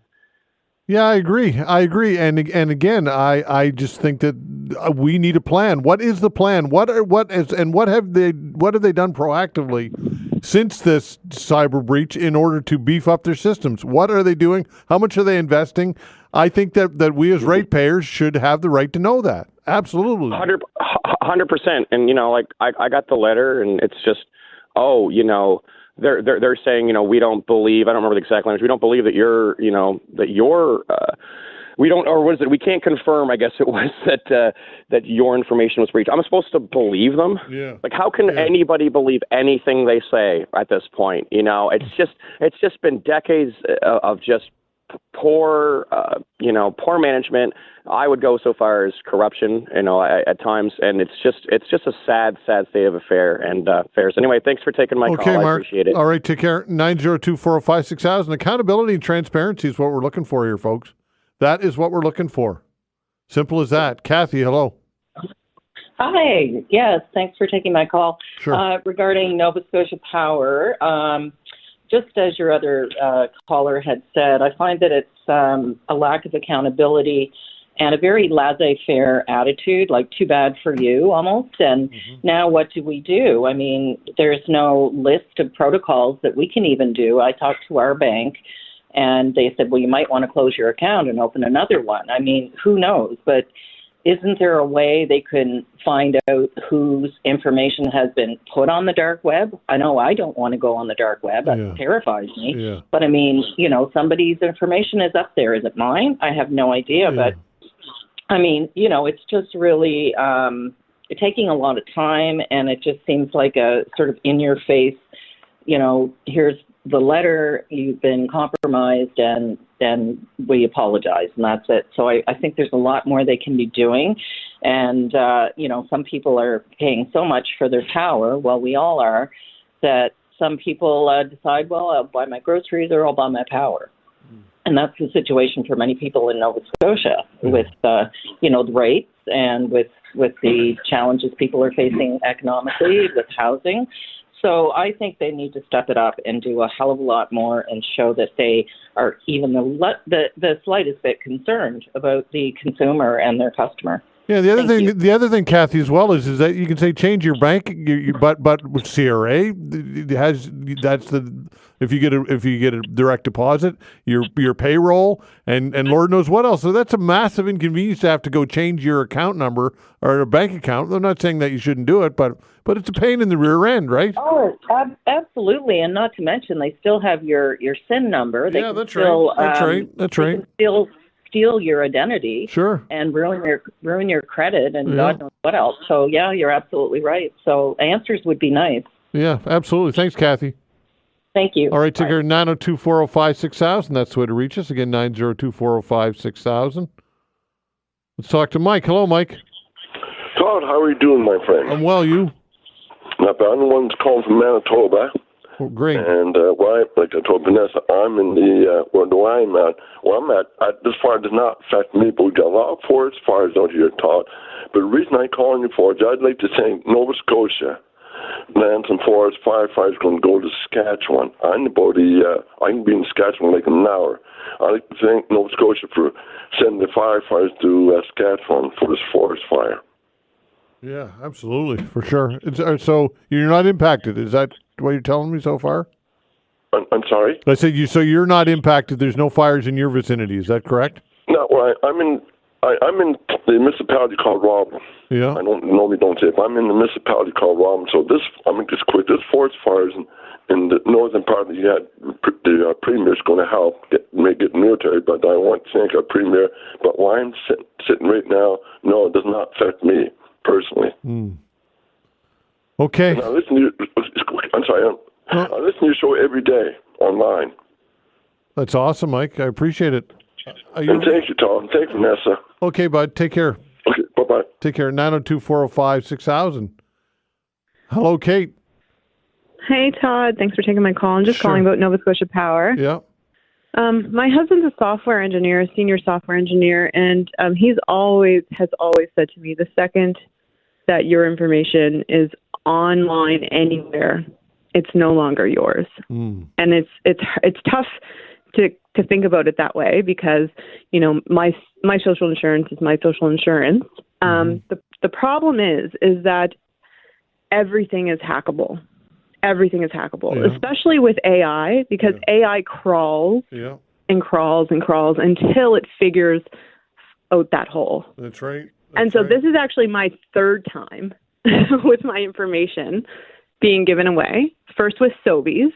I had a job there 25 years ago when I was 15. And someone hacked them. They sent me a letter 25 years later saying that your bank information was hacked. Why do they still have it, for one? Yeah. I worked there so long ago. And then most recently with the province, because that was a year and a half ago, I think, where there was a hack there.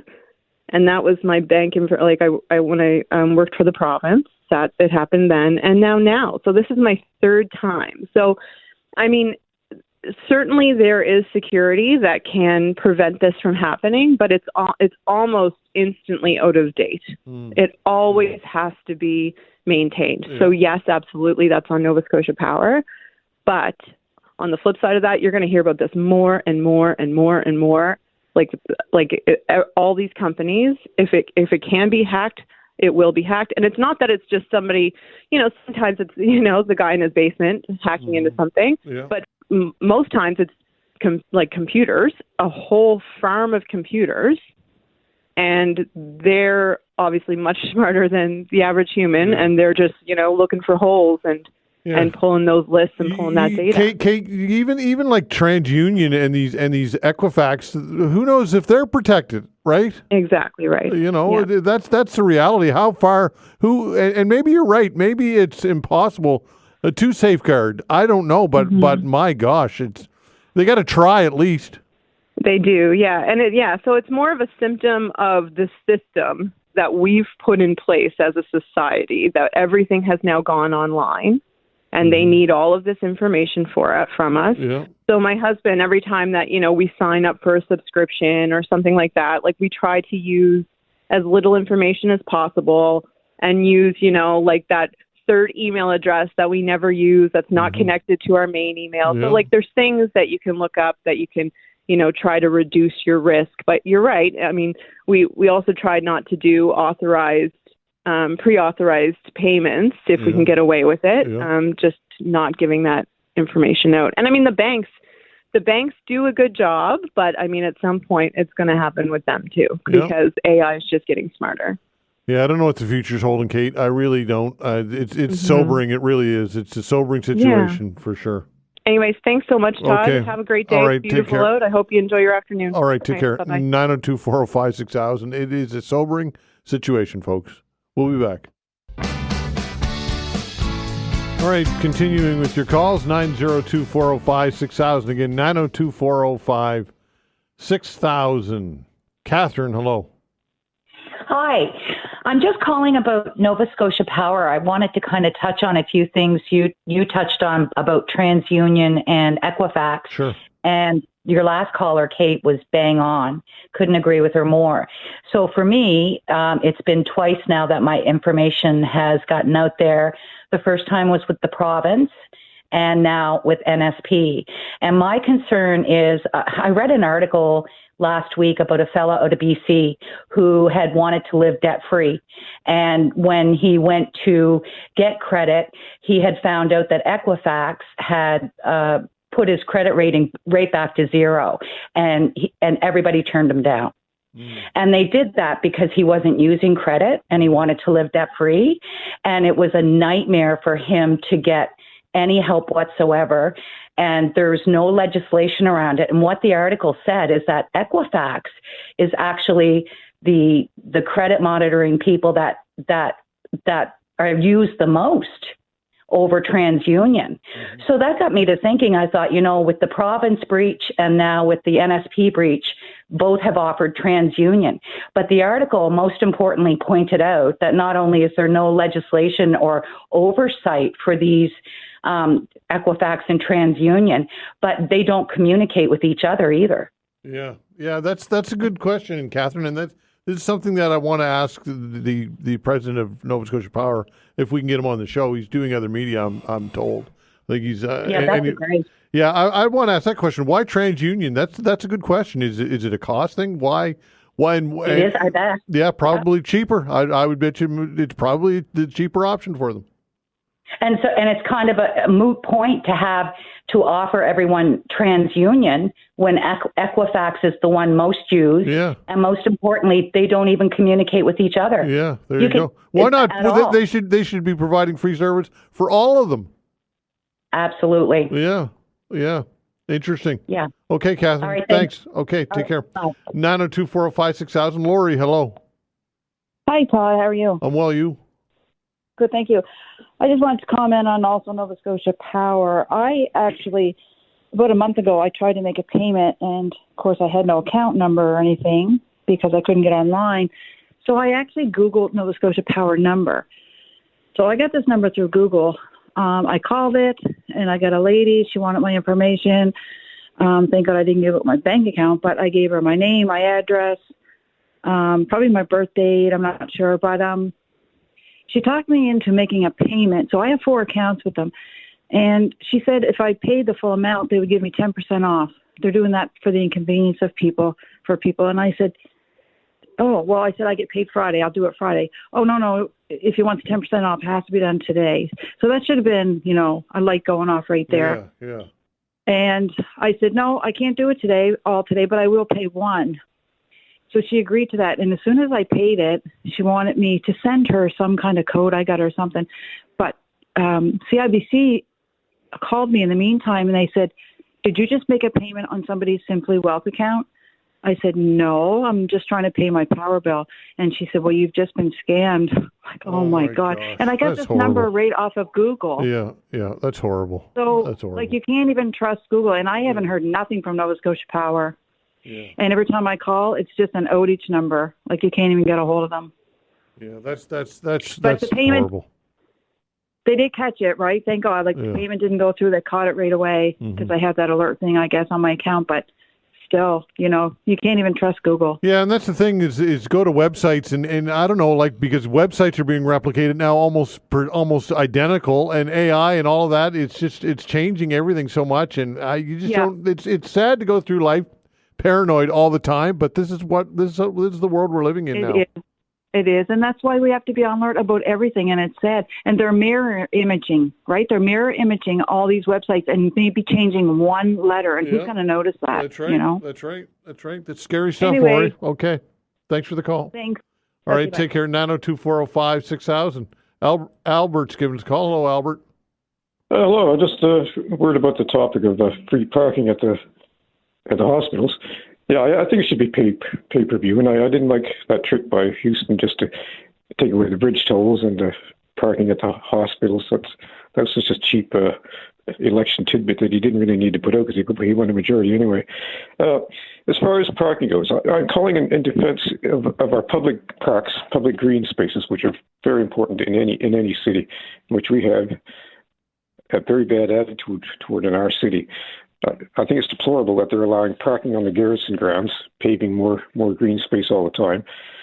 And I like that one comment put forth by a lady a little while back about building a parking garage at the VG property. Mm-hmm. Now, I've often thought that's the only practical solution there would be. But I'd like to add to that, make it high enough so that you can take part of the existing parking lot, put that back into green space, and help continue instead of constantly decimating our commons like we've been doing over the past decades. I think we should work toward unearthing more of our commons. And I think we should get the cars off the garrison grounds to take up the concrete there and start respecting our public green spaces, and instead of looking at them as just a easy, convenient land to exploit, because the city council is just being very lazy and short-sighted in all of its policies. And I'd like to see our commons being expanded rather than constantly decimated. So parking garage, yes, it's a very good idea, and yeah, we should pay for parking. Okay, Albert, appreciate the call. Take care. Hi, Greg. Hello, sir. How are you? I'm well. You?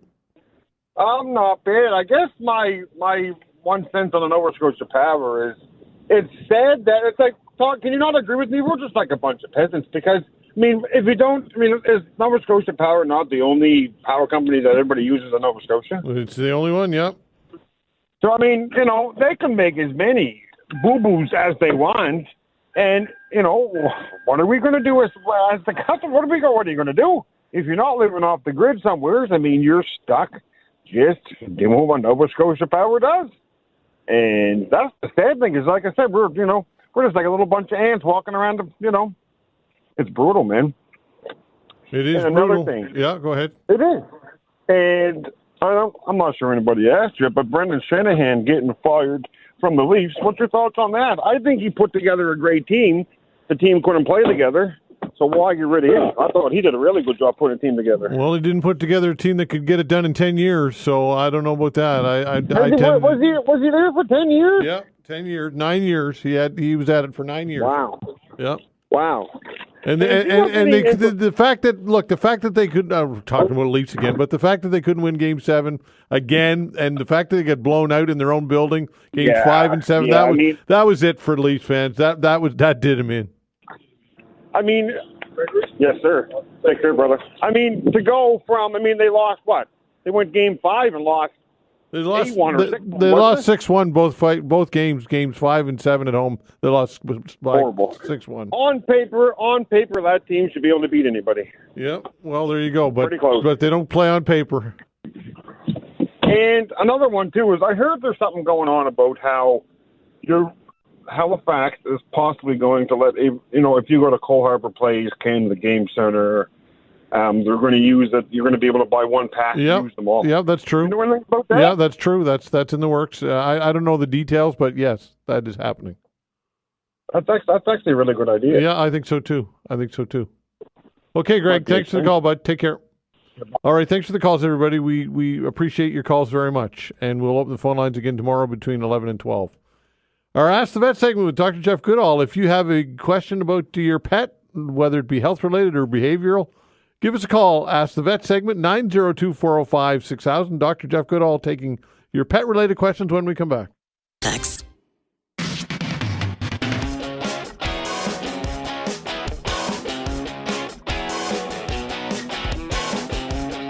All right, it's that time of the month. We have our Ask the Vet segment with Dr. Jeff Goodall, runs the Sunnyview Animal Care Center in Bedford. Dr. Goodall, always appreciate it. What's going on, bud?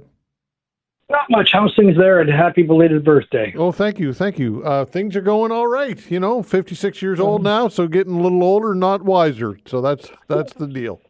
I don't know if I agree with that, but there you go. So, look, thanks for having me on. Very quickly, be aware, or for the listeners, be aware with the cold and wet April and May that we're now starting to get concerned about blue-green algae blooms.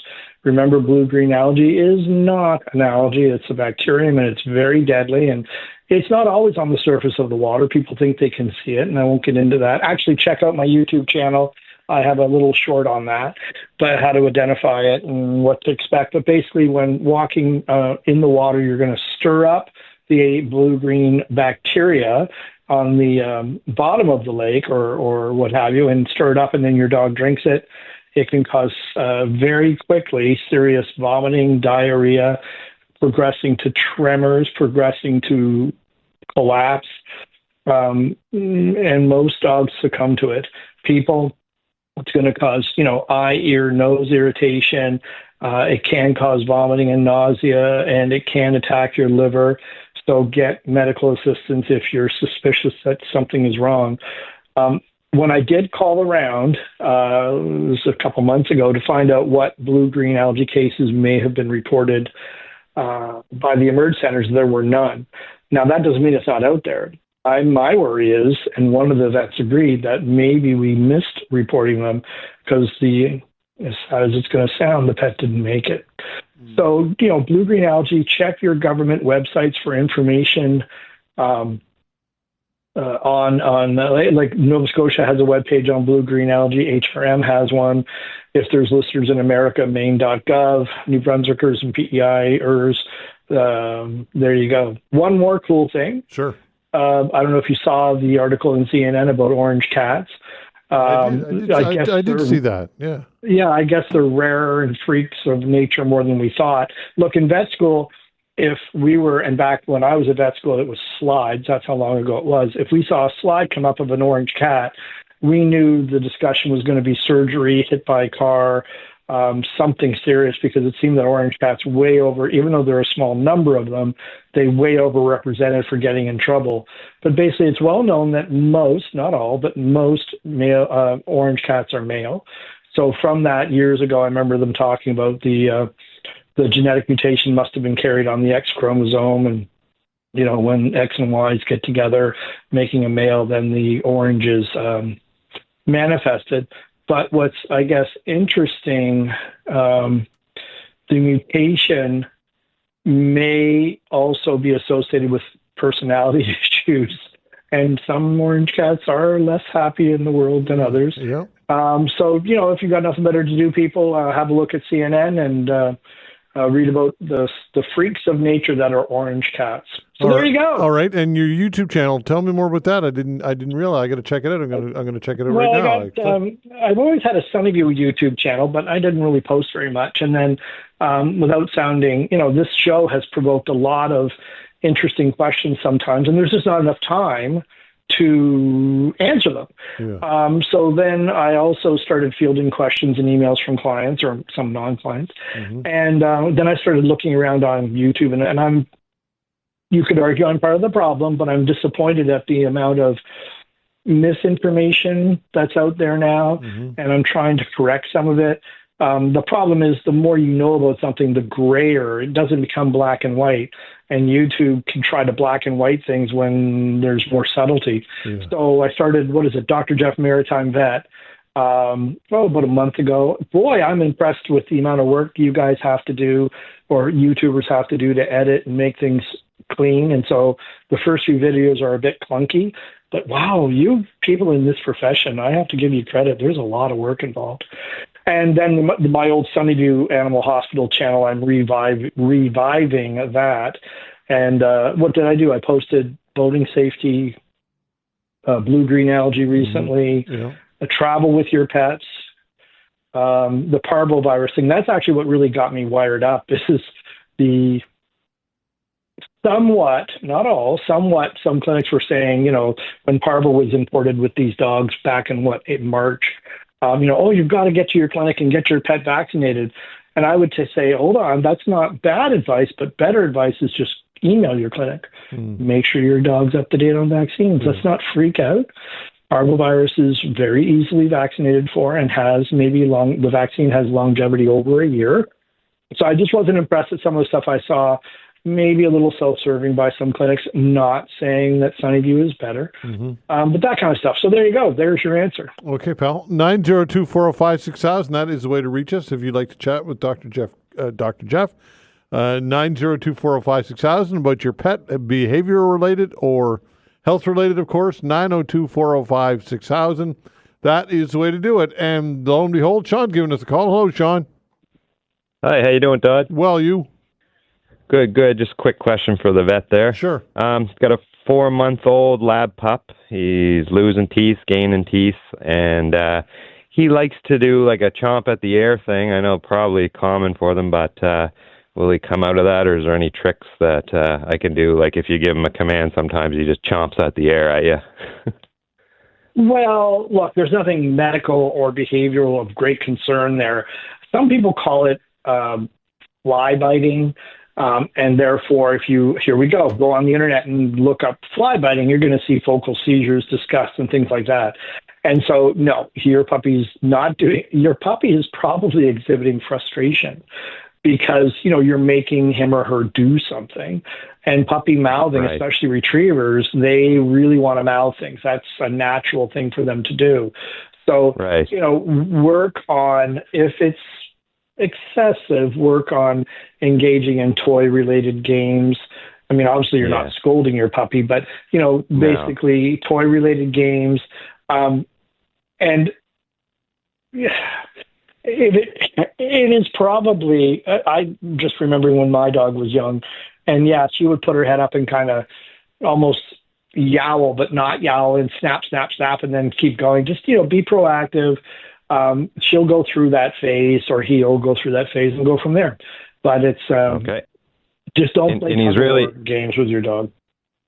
No, I don't actually, because I'm kind of scared of his hips, anyways, from what the vet said. But the other thing, like he's really good with people. He meets people on walks and stuff, and he doesn't chomp or he doesn't try to mouth people, but he does mouth his mother a lot. Well, again, that's probably, no offense to moms and their chores, but dads are usually not the food sources. Moms naturally are more, no offense to the dads either, more caring, softer voice. Yeah. Dogs figure out quickly they can play their mom and bug them to get attention and treats and what have you. And maybe guys are a little less easily manipulated. I think that's bang on. Thank you. Okay, Sean, thanks for the call, You're bud. welcome. Don't send emails on All right. the sexism there, guys. All right, take care. 902-405-6000. Joe, hello. Hey, how's it going? It's going well. Good. Thanks for affording me the time. Sure. I got a cat, and his behavior has kind of changed. And I recently adopted him. I've only had him for maybe 4 or 5 months now, but he yawns so much, and it affords me a good chance to take a look at his teeth and see the condition of his mouth. But I've never seen him do that before. I check him every night for ticks and fleas, and he's free of. I mean, he doesn't like his armpits getting inspected, but I'm just wondering, would there his yawning is really increased, and I'm just wondering if there's, if that might be a sign of something. Okay, that's not what I hear too.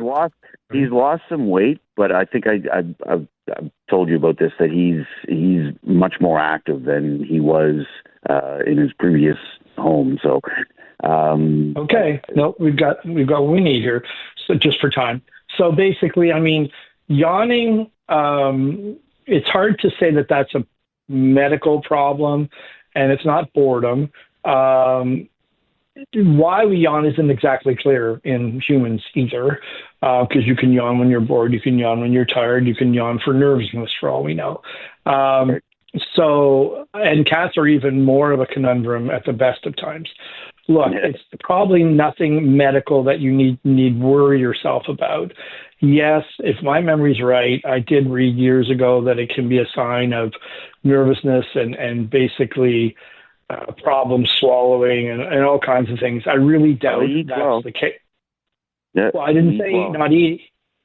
I didn't say not eating. I said not swallowing properly, and that doesn't. You can't really see that. The animal swallows, but then it sits in the esophagus and moves much more slowly into the stomach.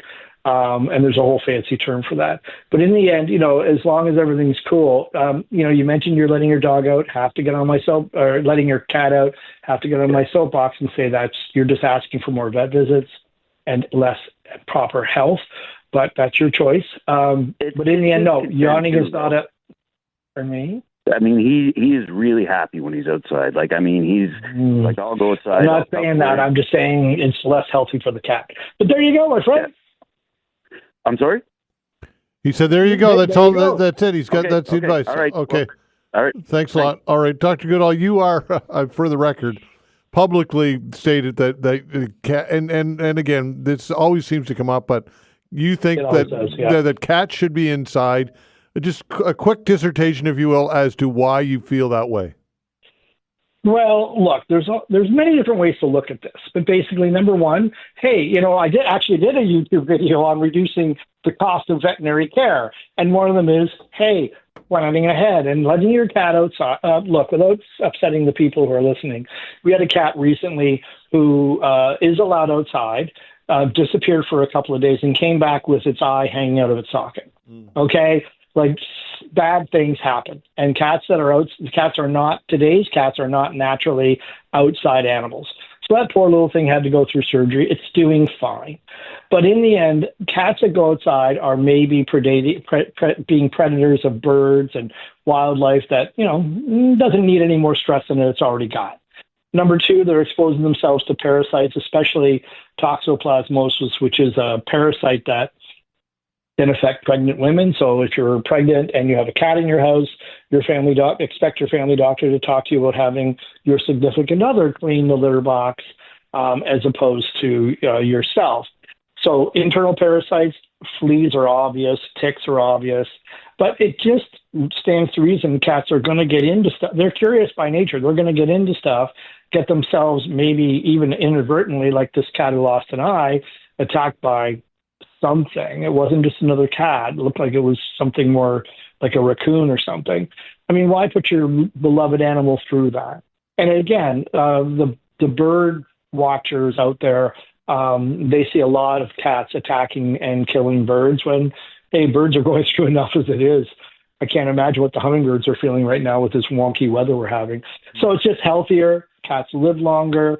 Doesn't even talk about the hit by cars and all the other stuff that goes on. Also, too, a lot of cats get overfed outside because they're running from house to house to house. Mm-hmm. They're not stupid and people are feeding them. So obesity can actually be a problem with outside cats. People think it's a source of exercise.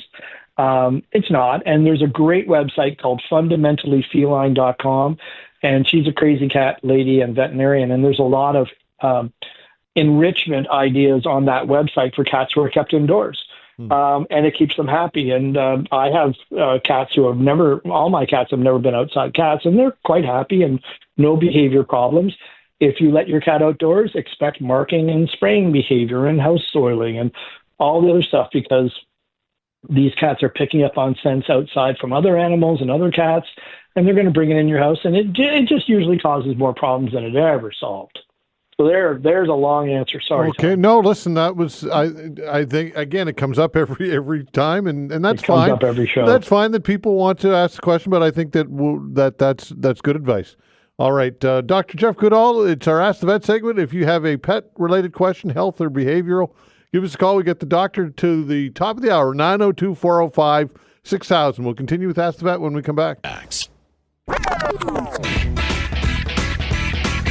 This is your Ask the Vet segment with Dr. Jeff Goodall, Sunnyview Animal Care Center in Bedford. Give us a call if you'd like to chat with Dr. Jeff. If you have a health-related question or behavioral with your pet, 902-405-6000. Penny's giving us a call. Hello, Penny.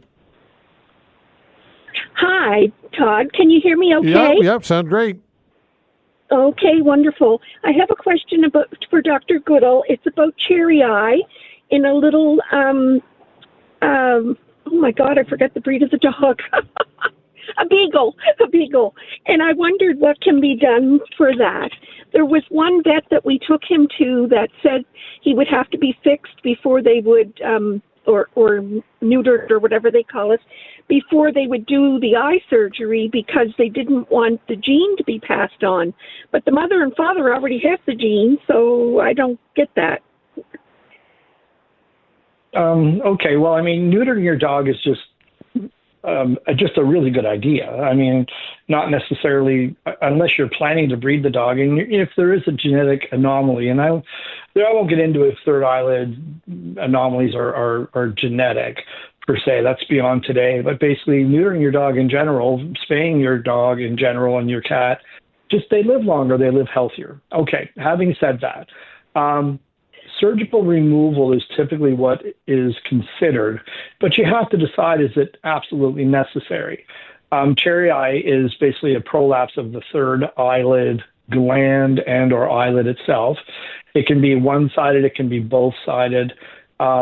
It's just basically a change in the location of the gland that is in the third eyelid. And so years ago, vets used to just cut the whole eyelid out. Well, that's bad medicine, because you're removing a tear gland, not the only tear gland in the eye, but a significant source of tears and health for the eye itself. So you need to do what's called a tack down procedure, but you have to decide if it's really a problem. So in other words, there are plenty of dogs out there, whether it's beagles, bulldogs, short-nosed dogs, typically have it more often than normal or longer-nosed dogs. And there's plenty of dogs out there that have cherry eyes, and they're fine. They're happy. They're not bothering. The dog isn't bothered by them. It might be a little unsightly for the owners, but dogs can live with it for years. Having said that, talk to your veterinarians or get opt-ins for, oh my gosh, there's a pocket technique, there's a wedge technique, tacking techniques. I used to do it in private practice. I now refer them because I'm not always happy with the results that even with some training over and above what we were taught in school, I'd say almost a third of the time, with good surgery, it still pops back up.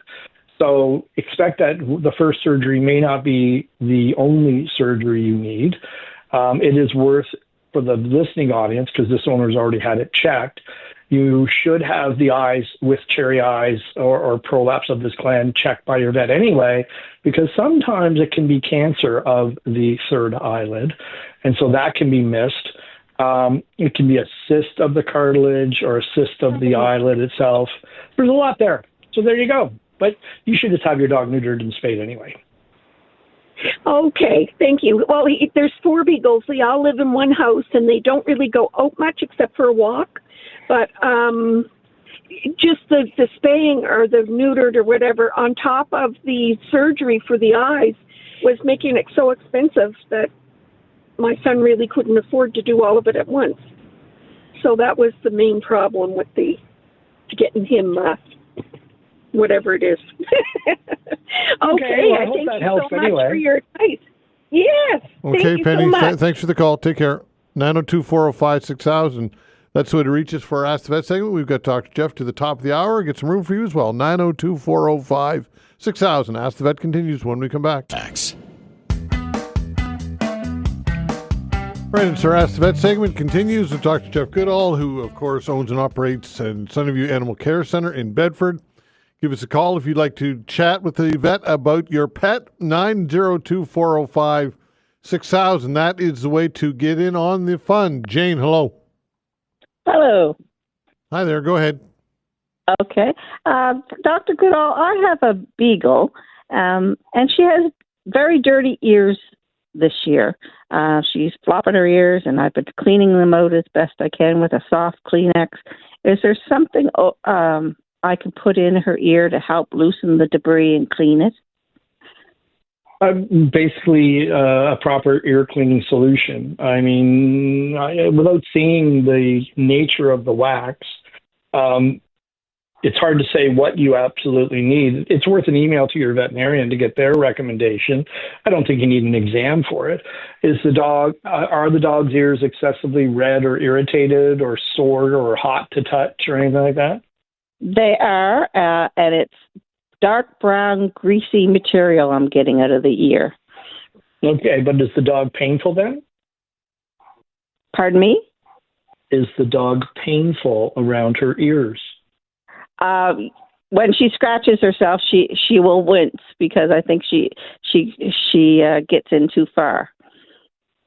Well, then honestly, it is time to talk to your veterinarian then, because maybe there's an ear infection starting up. You mentioned this year, so in past years your dog has not had an ear issue in the past? No, nothing like that. And she hasn't been bathed recently to get ear in her canals, or water in her canals, I should say. It just came up out of the blue. Yeah. No, honestly, otitis externa, which is the fancy medical term, can manifest as just excessive wax. But underneath, remember the ear canal in the average dog is an inch down and almost an inch inwards in an L shape. And so ear cleaning alone, wow, if it's a healthy ear, dilution can be a solution to pollution, is the saying. Sounds like your dog's in pain. She has warm ears. She's a little sensitive around her ears. You need a veterinary visit, and that you can expect an ear swab to be performed where they'll take a sample of the debris in the ear, look for whether it's yeast or bacteria or a combination of both. And the medication isn't horribly expensive, but it's usually a combination of an anti-yeast and antifungal, and then, of course, an anti-pain or anti-inflammatory medication. And then your veterinarian can also discuss with you, he or she can discuss with you how to clean the ears properly at home and then recommend a proper ear cleaner to avoid future occurrences. So it doesn't sound like it's something I can just recommend over the counter. And no offense to the pet stores, but most of their products are pretty middle of the road. Your dog may need a little bit more than just general cleaning. And what I will say is please don't flush. Yes, you need to use a proper ear cleaner, but I've seen clients recently, something on the internet, basically where they're injecting or squirting using a syringe, the ear cleaner to get deep into the ear. That can just be a disaster, and probably another YouTube video coming on Dr. Jeff Maritime Vet on that one. So there you go. Okay. Thank you very much. Hope that helps. All right. Thanks a lot. 902-405-6000. Walt, hello. Hi, yes, Todd. Thanks for taking my call. Sure. And hello, doctor. I have a 10-year-old indoor cat. He seems to have some marks in his ears and the skin from his eyes leading into his ears. It's almost looks like little pimples, I would say. That's about the best way I could describe it. And it seems to bother me more than it bothers him. He lets me move his ears. He lets me look at them and move his head towards the light. I'm just wondering, is that something I should be concerned about? I was going to make my appointment with my vet, and then I just been kind of waiting a few days to see if it might just go away on its own. Well, so it hasn't been there for very long, is what I think you're saying? Yeah, no, it's about 6 days, maybe 7 days. Okay. Now, when I look at it today, it doesn't seem as bad as it was 4 days ago, but it's still there. Okay. So here's the fancy word of the day for the listening audience. Spinal alopecia is what sounds like Dad's describing. And that's just a fancy word for skin irritation, either on the back of the ear or, in this case, basically in front of the ear, between the ear and the eye. Does that sound like what you're talking about? Irritation between the front of the ear and the eye, right? And so that's a natural area in cats to not have a lot of hair anyway. And some cats will develop skin issues, irritations, pimples. It can actually go right through to wounds, and this cat starts scratching at its head or its chin. Can also manifest as over-grooming on the legs and belly. So in your case, it sounds like it's resolving. So the short answer is I would take a couple pictures right now and then repeat those pictures in a couple of days. Look, this is not an emergency for you. It's not something that you have to get in to be seen unless you start seeing that the hair loss, the area in front of the ear becomes more scabby, pussy. The cat starts to become sensitive around the area. And then, like I said, this pinal alopecia is also called psychogenic alopecia because some cats just get something in their head that makes them think they are under stress or upset, and they'll take out their frustrations on scratching ahead of their ears. Scratching your ear, yes, but scratching that area between the ear and the eye, or over grooming and things like that. So that's a really long answer to my short answer, which is it's probably not a problem, but take pictures, take them again on Monday. And if the area is getting better, great. If it's not, email your vet and then give them a call, half an hour afterwards that they've had a minute to look at the pictures, and then they can make a decision together. They know your cat better than I. Yeah. Oh, well, that's great. Well, thank you so much for your advice. Okay, thanks, Walt. Take care. 902-405-6000. Brian, hello. Hello. Hi there. Hi, Doctor. I have a cat. He gets constipated quite regularly, and I took him to see a vet technician. I think she recommended something called Restore-Lax, and it seems to be working, but I don't want him to be dependent on it all the time. So he did a job this morning, so I didn't want to give him any more. It's supposed to be a half a teaspoon a dose for 2 doses a day. What is your opinion about this? Okay, so sorry, did you say Restore-Lax? You said something X. You mean Restore-Lax, I suspect. Yeah, Restore-Lax, yeah. Okay. Well, so look, constipation. I was about a vet. I went to a hospital. A vet technician recommended that for me. I understand. Constipation. Sorry, if I could. Constipation is actually a pretty frequent complaint. Restore-Lax is just basically the same stuff people use, 1/8 of a teaspoon twice a day, and use it all the time. Okay, people tend to go, oh, well, he's pooping normal, I'm going to stop it.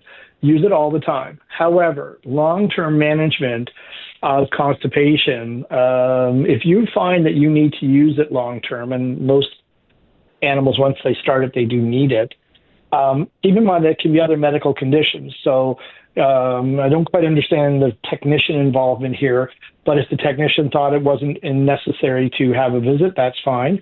But for the listening audience, constipation in cats can actually be an indication of kidney disease, liver disease, or other problems, not just necessarily diet issues. So that doesn't mean someone's feeding the wrong food. But cats, especially dogs as well, can actually present with constipation, and they have kidney problems or other serious problems. And poorly managed constipation can become megacolon. And yes, that sounds like an evil superhero or something. Megacolon is an absolute brute of a problem to deal with. And the stools can become so hard that the animal needs to be lightly sedated and have literally the poop scooped out of them. And go from there. But straining unproductively can be a symptom of greater problems. That's the short answer there. But if the Restore-Lax is working for now, then great. But if it keeps recurring, sir, you need to get a proper veterinary visit and go from there. Yeah, well, I used to a part of SPCA one time because of this, and they returned him to me a week later saying there's nothing really wrong with him. But they gave me diet cat food to give him that cost me I think $90 for a month, but he didn't like it too much, so yeah, I couldn't get him to eat it too often. So he's a very finicky cat. And he's a bit overweight, but he's a bit overweight, but he managed to jump up my bureau on top of the cat tower I got in my room, and he was up there one morning looking at the birds, so he could still jump, so that was good, Okay, Brian, thanks for the call. Okay. Take care. 902-405-6000. Fran, hello. Oh, hi. Question for the vet. Recently, I had spent some money on my pets, which I've done in the past. And what I was wondering is that with the cost of vet care and with the cost of even some of the insurance plans, where you have to pay a good portion up front before they kick in. I know some people who have pets that couldn't afford the care, so the pets end up not getting the care they needed. Is there any kind of a plan or a place someone can take their pet and they can't afford to get the dog or cat checked out? The SPCA typically. I can't speak, I don't know where you are, but in Nova Scotia, I think it's called Tartan Tales or something. That's a clinic run out of the SPCA in Dartmouth. I believe there's 3 of them in total, one in Cape Breton, one in Dartmouth, and one somewhere else in the province. So there are some options for you. Unfortunately, sadly things cost, and some clinics, we have a rainy day fund, and recently supported Elder Dog using that fund. And sometimes we'll support owners and what have you, but you're kind of alluding to pet insurance, I think, the way you're talking, and pet insurance pays for itself. That's the short answer. It's worth, for the listening audience, it's worth email to your veterinarian, more the front staff than the veterinarian itself, to find out, because they're the ones who are dealing with pet insurance claims and clients who may or may not be happy with bills and what have you. And Trupanion is one of the ones that we seem to be using more because it's direct billing. But there's also, and the fees are not exorbitant, and clients rarely complain about having pet insurance because pet insurance means one less complaint, one less worry you have. Heaven forbid, if your pet is ill, you got to balance off getting him to the vet. What's the disease? What treatment is involved? Oh, but thank goodness pet insurance is covering, maybe with a deductible to start, pet insurance is covering most of the bill. So there's Trupanion, Pets Plus Us. There is some home insurance policies that will cover your animal as well. I can't say enough about pet insurance, but my front staff are much more astute and aware of the nuances of pet insurance than the average veterinarian. But there you go. There's some options for you, friend. Okay. Thank you very much. All right. Thanks for the call. Take care. 902-405-6000. That's the way to reach us for our Ask the Vet segment. We've got Dr. Jeff to the top of the hour. Get some room for you as well. Get some open lines. Give us a call at 902-405-6000. Ask the Vet continues when we come back.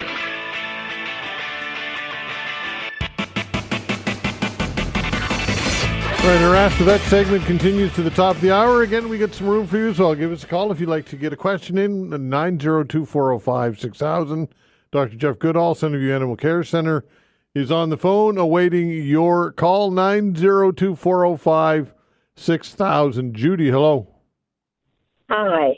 I have a question for the vet. Sure. I have a 8-month-old, a black striped cat with a M marked on his forehead, and he attacks me. He doesn't touch my husband, but he certainly attacks me, both arms, and he'll jump at the back of my legs. And I don't know what I'm doing wrong or why this cat doesn't like me. I was just wondering if you have any advice what I should do. You need to take your cat to the vet and have a conversation. How long have you had this cat? I've only had the cat for maybe about 6 months.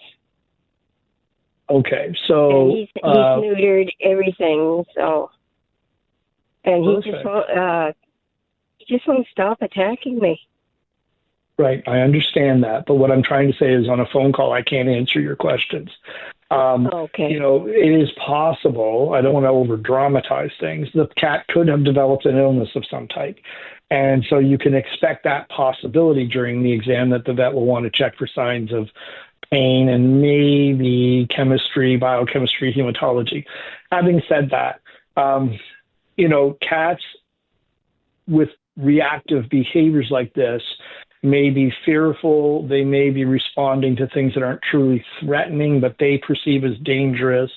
And yeah, usually it's one of the family members, not both. And calming pheromones such as feel away could be something you and your vet will need to discuss. There are calming agents like Zalkene, Purina Calming Care Powder, NutriCalm is another one. These supplements variously manipulate the level of anxiety promoters in cats and can reduce the reactions. Worst case scenario is what's called an SSRI, or medication that will reduce the frequency and severity of reactions. But again, you want to actually get involved with the behaviorist. There's a great behaviorist at the Elmsdale Animal Hospital. Juanita is her name, but her last name escapes me right now. You may want to talk to your veterinarian about a referral to her. Because medication isn't always on its own the answer. So keep in mind that let's have the animal examined for any medical problems. For all we know, this could be a seizure behavior. You know, I'm not saying it is, but it is possible that the animal's reacting to something else. And then pheromones. calming medication, or SSRIs is what they're called, or I think TCAs. But getting a behaviorist involved is really the key here. It's so frustrating because you're giving your cat a home. You obviously love the cat. You really need to get your veterinarian involved as soon as you can and get this under control as soon as you can for your own health. You don't need scratches and bites and what have you. There you go. No. All right. Thank you so much. Okay, Judy, take care. Good luck. 902-405-6000. Rick, hello. Hello. Maybe my question was just answered by the doctor, but it's about the same sort of thing, anxiety, separation anxiety in dogs. It's 6, almost 7-year-old lab, and he also lost his, well, it wasn't biological brother, but a 12-year-old last year. And so since then, his anxiety's been really quite severe.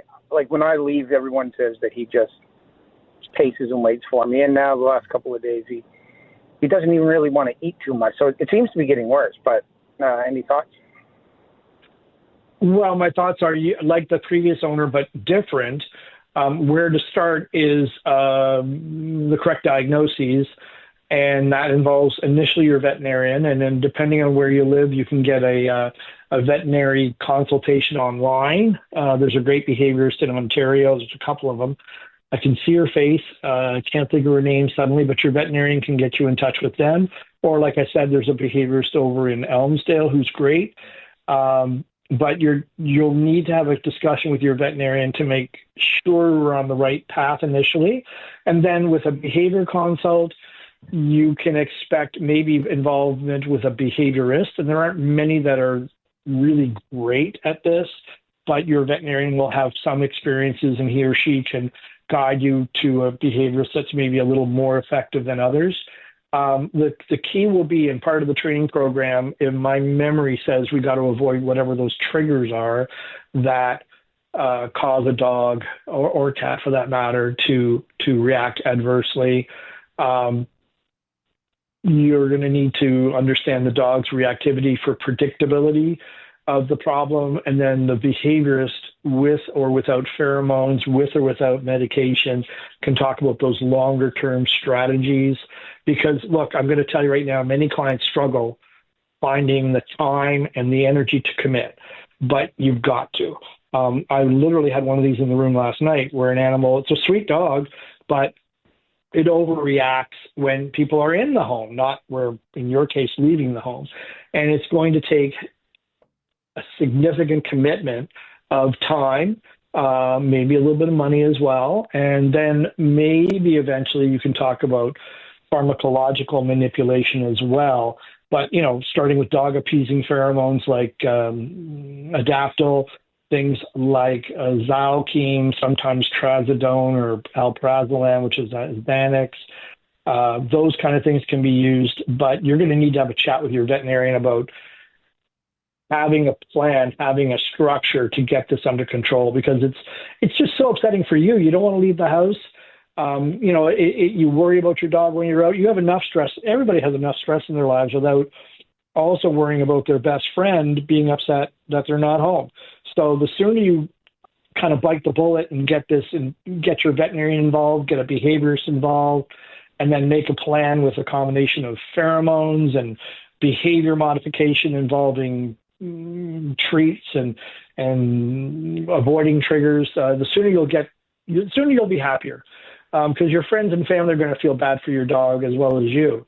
So, we got to think about both sides of this. I don't want you going through a stressful day worrying about your dog either. There you go. Thank you so much. Okay, thanks so much. Dr. Jeff, always great, my friend. Appreciate it, and we'll do it again next month. Hey, thanks for having me on, Todd. Have a great day, everyone out there. Be kind. All right, take care. That's Dr. Jeff Goodall, Centerview Animal Care Center in Bedford. Thanks for listening, everybody. We appreciate it very much. I'd like to thank Vanessa Van Ness on the other side of the glass of the control boards. Doing a fine job, as always. We are back tomorrow at 10 o'clock. See you then.